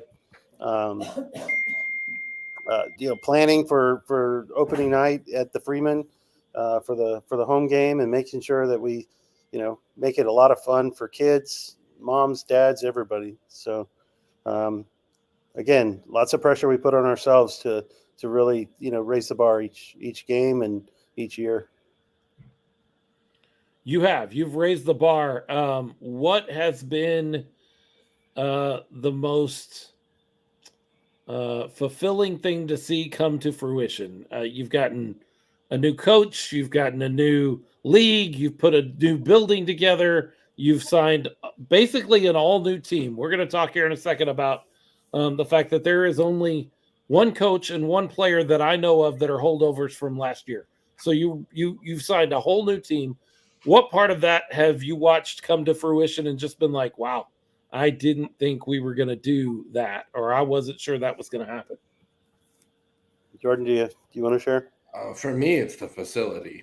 I mean, It's incredible. It's really incredible. I didn't expect that, and then it came up as an idea. Then it became a thing that we're going to do, and then to see it actually turn into what it is now is unbelievable. It's a game changer for the players. It's a game changer for the staff, for sponsors coming in, seeing what we're all about. For doing this for the 2 previous years with everyone in their different office or space, or and then to have a home base is a huge game changer, I think, for everybody. Yeah, I have to agree. It's a sense of pride when even a fan visits. I'm like, hey, do you want a tour? Because I just want to show how awesome it is. And then obviously when a new corporate partner, potential partner comes on site, it's like it just legitimizes everything that we've worked so hard to do. Certainly, Be able to show them, this is a long-term play. This isn't. We're not out of here in a year. This is a lifestyle for us now. So it's very proud of everything we've accomplished and put together, and looking forward to seeing it, be executed, and just how everything works, because, we've done all this hard work. And I think there's a big stigma around arena football that these teams come and go, and it might kind of keep people from being a full fan, because you're afraid you're going to get involved and you're going to put your heart and soul in it, and then the next year it's going to be gone. We're showing we're here, we're showing up, we're going to be here. Show up with us. So Well, and a huge if we're fair, arena football has earned that reputation. right. Like that's fair for fans to go, how long is this going to be here? Because I've done this before. I've seen this before. Indoor football, arena football, whatever you want to call it, has earned that reputation. It has. We're earning. watching. Yeah, we're watching right now teams in other leagues, not in the IFL, but in other leagues, folding before seasons even start or folding 1 week into the season. We're already seeing some of that stuff happen. Or Corpus halfway through Christi. it. Yeah, Corpus Christi plays in another league, a smaller league. They drove all the way. They took their whole team out to Mississippi, only to get there and find out that the field was not playable, so they could not play a game. So they get a forfeit win, but who cares? You just spent a few $1,000s getting your team out there, and you can't play a game. That's awful. That's awful. Now, I know we're the first team that has our own practice facility. Have other teams reached out to you asking you, like, how did you do this in such a short amount of time? No, not yet. I mean, and I'm trying to get confirmation from the league that, other teams really rely on the arena they stay in. And with that comes access to resources that they can utilize, like offices and weight rooms and locker rooms. I think, pretty sure we're the first that has everything we need to operate day to day, except for housing, and throughout off season and during the season. So, pretty proud of that. And we'll see over time what people ask me, but kind of early in that. So we talked a lot about off the field stuff. Let's talk about some on the field stuff, because we've got 2 weeks worth of IFL football. You guys have watched all the games. What has been your impression of IFL football over the first 2 weeks of the season? Striking to me is the low scores, which I think, once some time passes, I think that'll start breaking open. But the low scores have been the most, bewildering. A lot of overtime. And the overtime, a little bit of overtime. Had a conversation today with only makes 7 points. It's beyond me. I think that both the low scores and the overtime indicate teams are evenly matched, and then they've got to figure out how to start breaking away. So I talked with Tom Manas today. I got a hold of him, which is very odd. I am doing yard work at my house. I'm running my weed eater, and the head coach and general manager of a professional football team calls me while I'm weed eating. And I'm like, this is my life now. I am standing outside of the parsonage in Palacios, Texas. And I just got a phone call from the head coach and general manager of a professional sports team, a professional football team. That's weird. That's a surreal moment in a way. As I'm talking to him, I asked him about the parity in the league. I said, hey, no game has been decided by more than 11 points so far in the IFL. I said, what do you think about that parity? Are you still sticking with 30 or 40 point win in San Diego next week? And he goes, it may be 50. He said, you're not seeing parity. You're seeing crappy football. He said, if we could only score 21 points in an indoor football game, I'll quit. I'll resign. I'll leave. That's ridiculous. So he doesn't feel like it's parity in the league so much as it's just bad football. A lot of confidence. How about you guys? Are you that confident that we're going to 30, 40 points? We're going to run that up on San Diego? We got a killer team. We do. That's all I can say. I mean, I don't want to run my mouth off, but we got a killer team, and we got I've seen a lot of snapping fumbles and stuff that just shouldn't be happening, and we practice every day on our field, and I don't see a lot of those things. So I think we're going to be. And we've had a lot of rain. We've had outdoors, and the ball's been slippery, but we've still been handling it. Yeah. I'm a guy that believes in under promising and over delivering. So I keep my mouth shut and just go out and make it happen. So I think in the end we're going to deliver what Coach Manas has been talking about, and we'll do everything behind the scenes to make sure it's he has what he needs to do it. Let's talk about one of the biggest signings that you've had over the last week. And when I say biggest, I mean literally that. He's 6'9" huge. biggest. Let's talk about Lacoby Tucker. Where did this guy come from? Like, how did you wind up with this guy? Because my understanding is teams on other levels, higher levels, are still talking to Lacoby and his agents. But he's here in San Antonio. How'd that happen? Coach. That's all I can say is coach. Okay. He got it done, and we might lose him mid-season to like an NFL team. That's what it's looking like. But while we have him, we're going to make use of him, and he's already said this is a world-class facility, and he appreciates being here, and we appreciate having him. He's a heck of a guy, and it's been awesome. He is 6'9", 320 pounds. You sent us a message. What was that, Friday, when you signed him about him? And my first response, what was my response? I think I could take him. And none of you disagreed with me, so I have to believe that RC Leo and the president, James Stubing, all agree that I can take Lacoby Tucker. Or they just want to see it happen. Yeah, so we'll throw the second year in. That's true. And we'll set you up on the field and get it on video. Well, I saw him in person on Saturday, and he's bigger than life. He was standing next to Kali, and Kali looked really short. I know he's short. Well, like Kali is my like God, short. he was just like a beast. You got 6'9" standing next to 5'9", and you can see a whole difference in those two guys. Difference. Yeah. Let's talk about Kali. My understanding, look, we've talked about it on the show as we led into camp. It was nobody was sure if Kali was going to make the roster. I realize final cuts aren't made, and so things may change. But I've talked to some folks around the facility. I've heard from some people, and I even asked Coach the question today. He is impressed. Everyone is impressed with what Kali has brought to camp. How exciting is it for you to have that connective tissue back to really the beginning of the Gunslingers? Kali has been here since the start of things back in the San Antonio Rose Palace in the barn. Kali's been a part of this team. Is that nice? Is it nice to have that connective tissue for fans?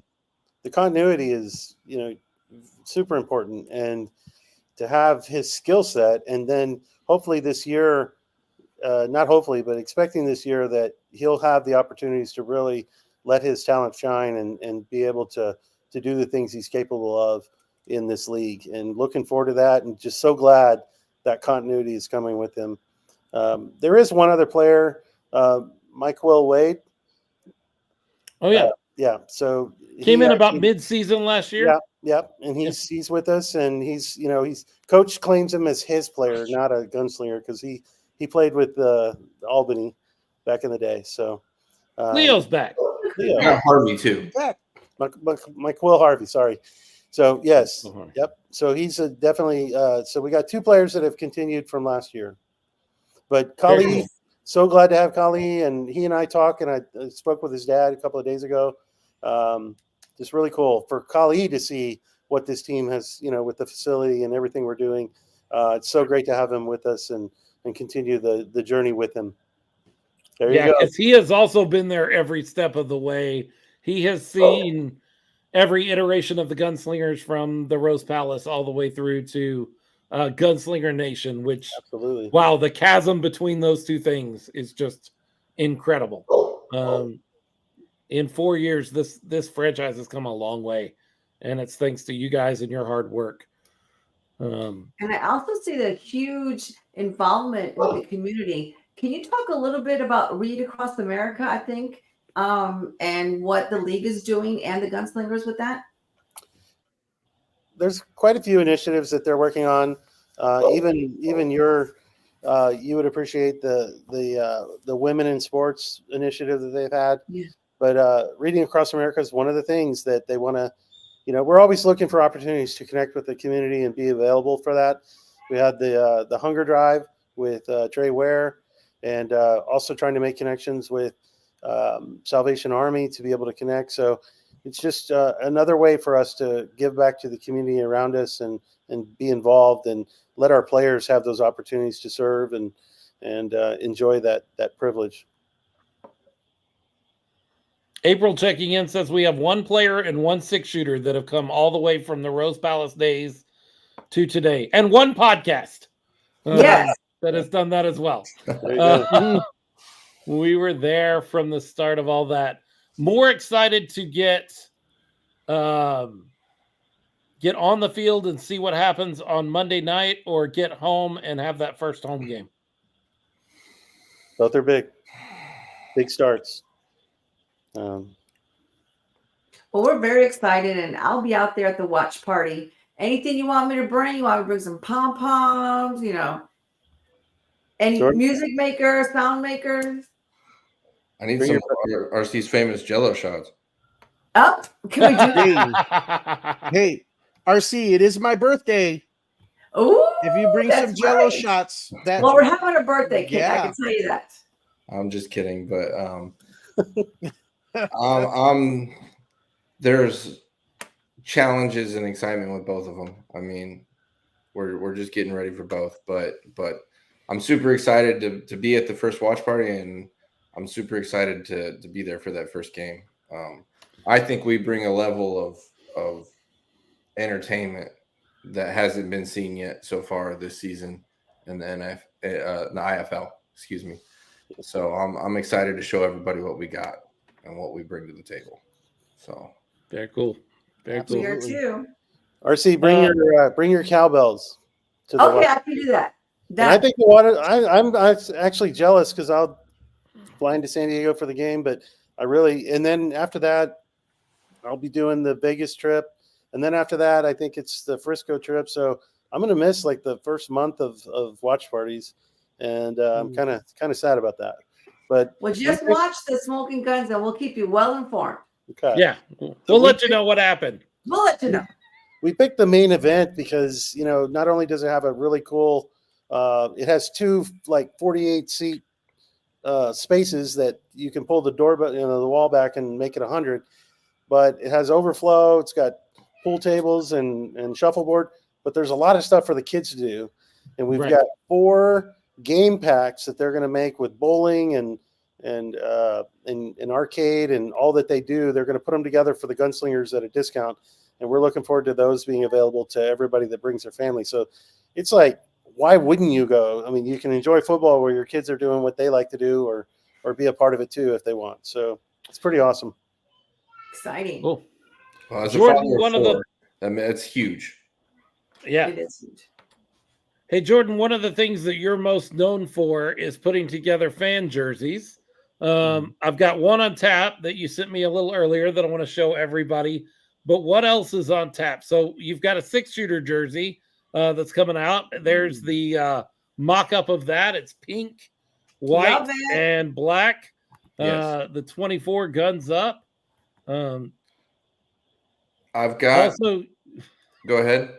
Also, your wife is saying, hey, check out his new hat. We'll look at that here in a second. I saw that. What else is on tap as far as fan merchandise that's coming soon? So we've got the pink one.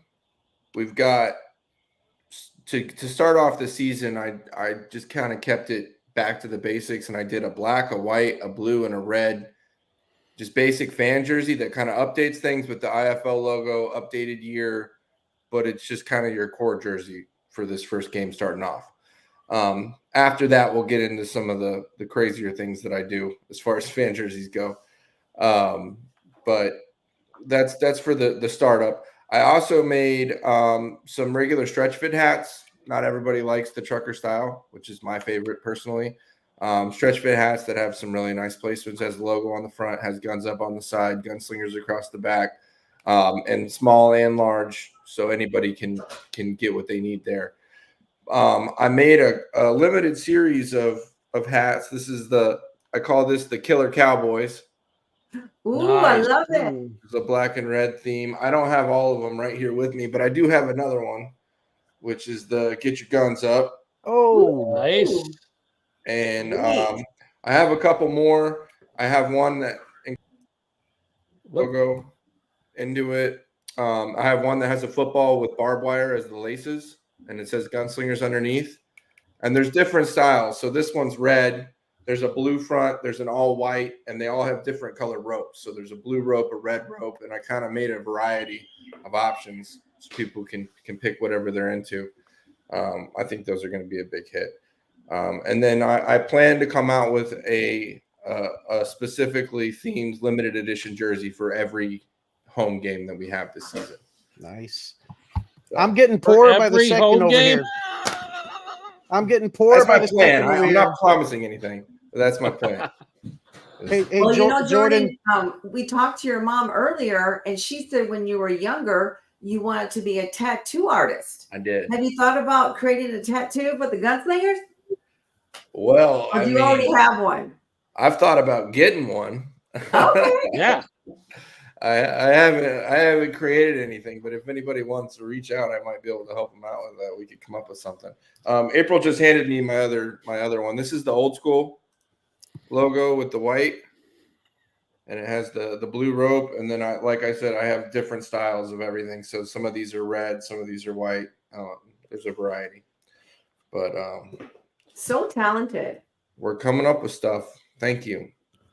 I will definitely come out there, Jordan, and Loli's is on, so I'm only gonna get one. Right, just one. One. I won't sell Those any more caps. than one, Lilies. Yeah. We'll put you on a layaway plan. For just Right. $9 a month, you can, for the next 5 years, buy whatever you want, Leo. There you go. Do you already have the pink and black one for They purchase? should be here in the next few days. Okay. Are you I gonna bring on Monday? Merchandise on Monday? think they're going to get here when y'all's jerseys get here, which would be the 28th. We're hoping they're here for the season ticket holder party. Yes. We'll be there That'd be too cool. on Thursday. Pretty cool. Awesome.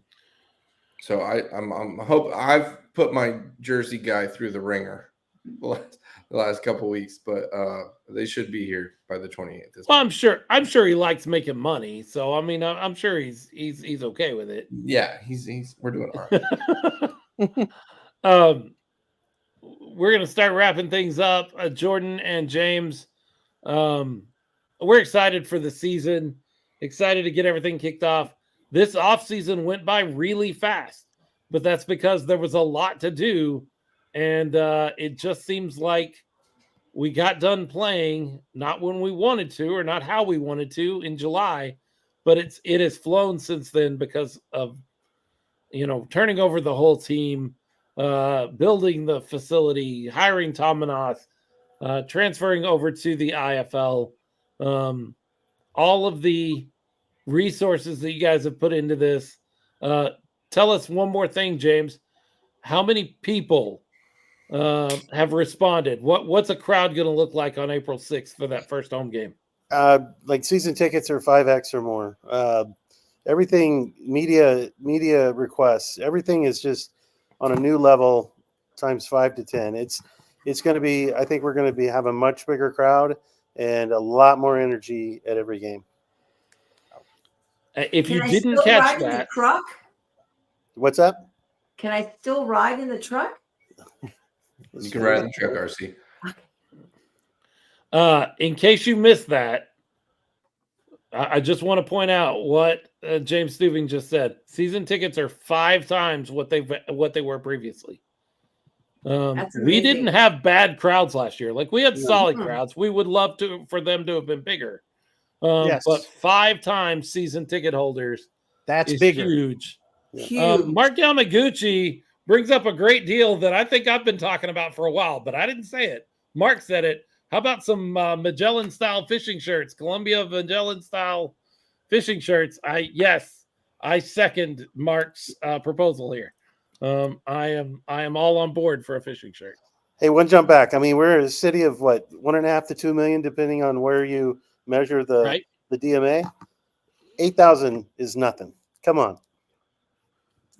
Come Right. on, San Antonio. Sport as fun as this Join the is. fun. No, it can be more for sure, and it needs to back be. in the stadium. So we're working really hard to do that, and I think we're gonna have a lot of new fans that are gonna want to show like what you guys put on, and we're gonna have a great time.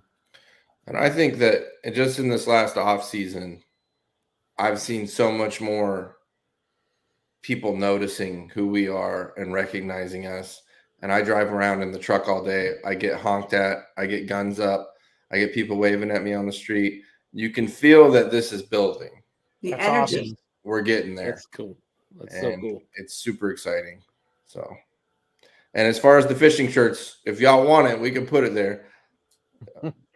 I'm all for it. Like, I'm all for it. I want it. And that's all that's important. Philip wants it, so yeah, let's do it. Well, Hold on. There's an order here, and an order of things, and I still believe Underoos is still not come to fruition. So that's got to come first before the fishing shirts. Well, I'll get you your own custom pair, and if there's a massive demand for anybody else that wants Underoos, we'll get them for them. Lily's wearing her jerseys I'll out. put in an order for tank tops. Okay. Well, guys, we really appreciate everything that you've done this off season. Like I say, it's flown by, but it's time. Like we start playing football in just a few days. We're back home in just a few weeks. I'm very excited for the 6th. Looks like I'm going to be able to be at that game. My grandson is due about 2 days before that, but my wife and daughter have both been like, yeah, we don't need you. We don't need you here to have a baby. So unless he's late, 2 days late, and he's actually being delivered that day, I think I'll be there at the game. And up in the booth. That's the only thing that we downgraded this year. Everything else went up. League, coach, everything went up. The broadcast is Ralph, which is always great, but me. So the only thing that we kind of downgraded was maybe that color analyst position. We kind of went down. But you got to give somewhere. You got Ralph's going to have to work extra hard this year just to offset that. Well, you kind of moved away, Phil. But I'm going to be there. I'm driving out. I'm going to be there. I'm going to make all of those games. I'll be at all the home games, ready to call the game with Ralph up in the booth. James and Jordan, we appreciate you jumping on. We also appreciate you allowing your wives jumping on. I don't know that either of you guys allow your wives to do anything, but sharing them with us. I have a good night tonight. So thank you for sharing them with us and sharing football with us. Everything you guys do, really incredible, and we're excited to start yet another season, the best season, the first championship season. That's of right. the San Antonio Gunslingers. Well, we really appreciate y'all. Yep. You bet. All right. That is Jordan and James. Guys, it's here. Football's here. Yeah. We don't have to talk about it anymore. We are going to a weekly schedule starting at this point. We will not be on next Monday because there's a Gunslinger game, and you guys are going to be at a watch party. And heck, I don't know. Maybe I'll be I don't know. We'll see. It's the day after Easter. Normally, that's a day I don't do anything because Easter is kind of crazy. I do have a grandson that's supposed to come. Maybe I shouldn't drive up to San Antonio just in case something happens there. I don't know. We'll see. Maybe I'll come to the watch party too. It's entirely possible. But football's here. We get to watch a game. You guys are going to a game on Saturday. We get to watch a game together on Sunday. Watch a game together on Monday. And man, I'm ready. I'm ready for some football. RC, is there anything special? Tell us real quickly about tailgating this Sunday at the Dome. You weren't with us when we were talking about pregame stuff, but tell us about some of the stuff that you've got tailgating at the Dome this week. For sure. So anyone who's coming to the game, please bring a can or non-perishable item. I will be in Lot C. I'm going to be closest to where the stairs go down to the Alamo Dome. We're going to be there next to BWO. And what's the? I know Desiree. Ramos World Order. Yeah. Yes, near them. And then also, I talked to Josh also. He's going to be next to us. So the bullpen's going to be next to us. So we're going to be kind of in that area in Lot C. In theory. My trunk is going to be open, And all you have to do is come on by and drop off a can, drop off a non-perishable item. Now, Desiree has been so gracious that if you do that, she will give you a little flag. And so this, you can use it as, memorabilia, and it's going to be promoting the team, promoting them. So that would be one great thing. What we're trying to do this year is we're trying to Are you going to come around with a wagon too? No wagons. Because no wagons. No wagons. You're going to have to come to me, drop off the can, and then you get your flag. So there's an incentive to come by. I'm already letting you know where we're going to be. You can meet the Smokin Gunz Podcast. You can meet the people from the bullpen, and you can meet from BWO. So we're all going to kind of be in an area, again, in Lot C, closest to the stairs going down to the Alamo Dome. We're also going to have a bunny hop. And so we're asking all those who attend to bring a dozen of those plastic eggs or a dozen of the cascarones or both. We are asking you not to fill the eggs with any candies. We do not know about any allergies. So if you have little stickers or erasers or just confetti, that's fine. But we're asking, do not fill the eggs with any items. The children are going to start and go up and down the rows. And if you have an egg, you just pass it to the child. We're also going to have pictures, and we're going to have a guacamole contest. So I know the time is very limited. The gates are going to open at 8:00. So we thought, what could we do that would be quick in the short amount of time? So we thought guacamole. So if you're interested in participating in the guacamole contest, right now we're looking for 3 contestants. So contact me, contact Smokin Gunz Podcast, and I will get your name on the list, and we will have the contest there at the same location where we're going to be at tailgating. If you're interested in doing the guacamole, if you're interested in doing the guacamole cook-off, the contest for that, you have to sign up beforehand. They are not taking any guac up contestants. No walk up. No walk up. No guac up. Yeah, I got that. Yeah. I've seen walk up. That pure temper humor. I like it. I need everybody to understand the wordplay there. Walk up. Yes. We got it. Yes. It's good, right? We got it. it. Yeah, we love it. We love it. That's a lot. I hope that all of that goes well. I really wish I could be there for I would love to be a judge for the guacamole thing. Like, I love some good guacamole. I hate that I have to miss that, but is what it is. So Sunday, thank you, Mo Ferrante. At least Mo, there is so somebody nice who takes care of me on this show. She laughed at my joke. That's important. I'm glad somebody gets my joke. So we're all picking the Bramhas. We're all picking the Gunslingers. Yeah, of course. There's no reason to there's no guac up. Yes. Mission highlighter is making sure everybody got it. Guac up, not walk up. But we all got it.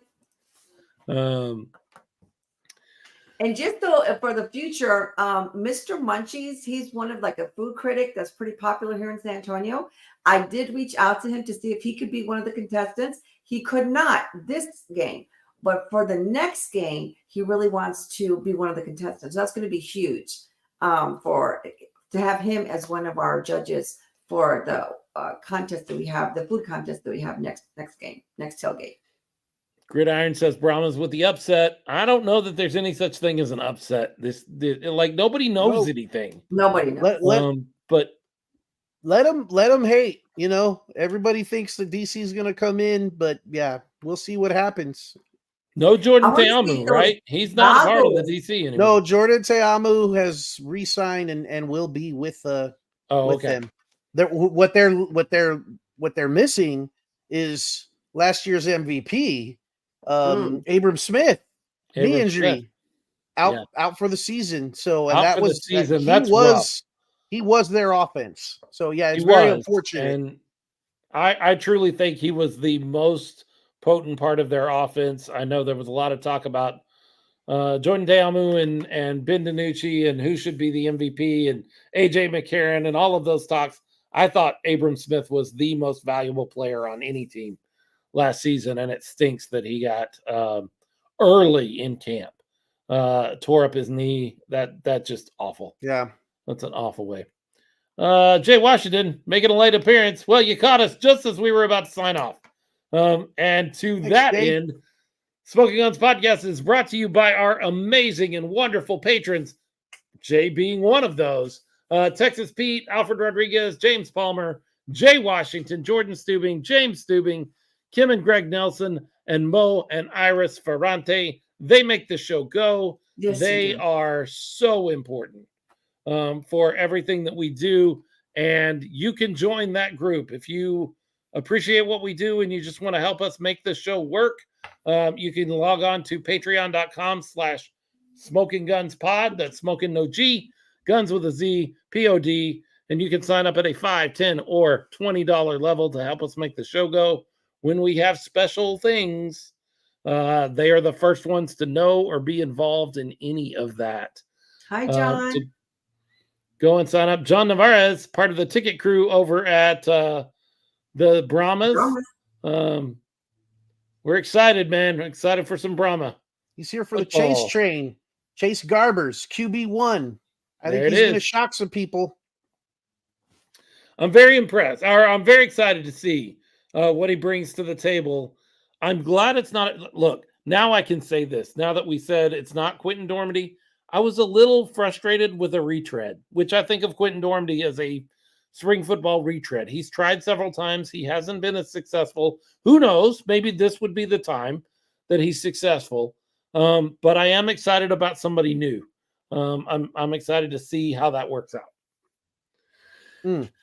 That I was just Philip. I wanted to say one Philip thing who said before that. we kind of wrap things up. I just want to give a huge shout out to my husband Jerry. We had a little issue with the garage, but his patience and his understanding. Did you find the keys? We were all on edge, wondering if you found the keys. Did you find the we found keys? these. Good. We were able good. to work all that out. So I want to thank him because he's one of my biggest fans, my biggest supporters, and You you bet. know, thank John you for that. Navarez, Thank you, in Jerry. Wade we trust. Okay. I have Hey. trusted in Wade before. It has bitten me in the butt ox. So, okay. Dallas fan, Broncos fan. We both have some experience with Wade, but he is a great defensive coach. But Philip, I'm excited about AJ Smith. I think he's a very he's a smart Yes. dude, and he's exciting. His offenses are exciting, so that can Remind offset me. some of. Did we also bring over Brandon Stewart? Is he also part of the coaching staff? Is he doing the defense with Wade? No, he took a head Okay. coach job That's a somewhere, I bummer. believe. Yeah, so we've got some. That's a bummer. I like Brandon Stewart a lot. Wade is the defensive genius, but I did like Brandon Stewart and some of the things that he brought out in Houston last year. John Navarez says he being AJ Smith is the future. Mhm. That'd be great. Yeah. And I like Wade. Like Wade is the most likable guy I've ever heard talk. I've got no personal issues with Wade. I have trusted in Wade before to get me to the promised land. It didn't work out. And so I'm still a little hesitant to say in Wade we trust. I'll but trust him maybe. more once he What comes about- on the podcast. Yeah, that'd be I'd love great. to have him on the show. yeah. I'd love to have After him on the show. after you dog him, you're like, come on, our show. I I'm will gonna say dog him. all- I have a shirt that says Wade's World. So there you go. I I'm I all will- for him. I will say all of this to Wade Phillips if he were to come on the show. Mhm. Like I like him. I like what he does football wise. I am nervous about and it's not news. Everybody that talks about Wade Phillips talks about late season. Can you get it done? It's It's not fair. something he's never heard before. And I would ask him that question, like, why is this year going to be different? He knows that's one of those things that people say, and I'm sure he's thought about it and he's got an answer for that. We would love to hear that answer, so we'd love to have him on the show. Enjoy Also, AJ while you Miss can. Johnson. Indeed. I can give him another donut. Remembrance of the Commander days. Remember donut? Way eating back in the machine here? Commanders days, for sure. Well, we'd love to have you both on the show. For sure. Absolutely. Well, that about wraps it up. We've got football to get excited about. We've got football that'll take place right there in San Antonio in the Alamo Dome. We've got San Antonio Gunslinger football happening all the way over in San Diego on Monday night. Leo, Gunslingers are going to give you a win by 30, according to the coach, for your birthday. You Yep. okay with that? Take it. I'm fine. Yeah, that's great. I'll take it.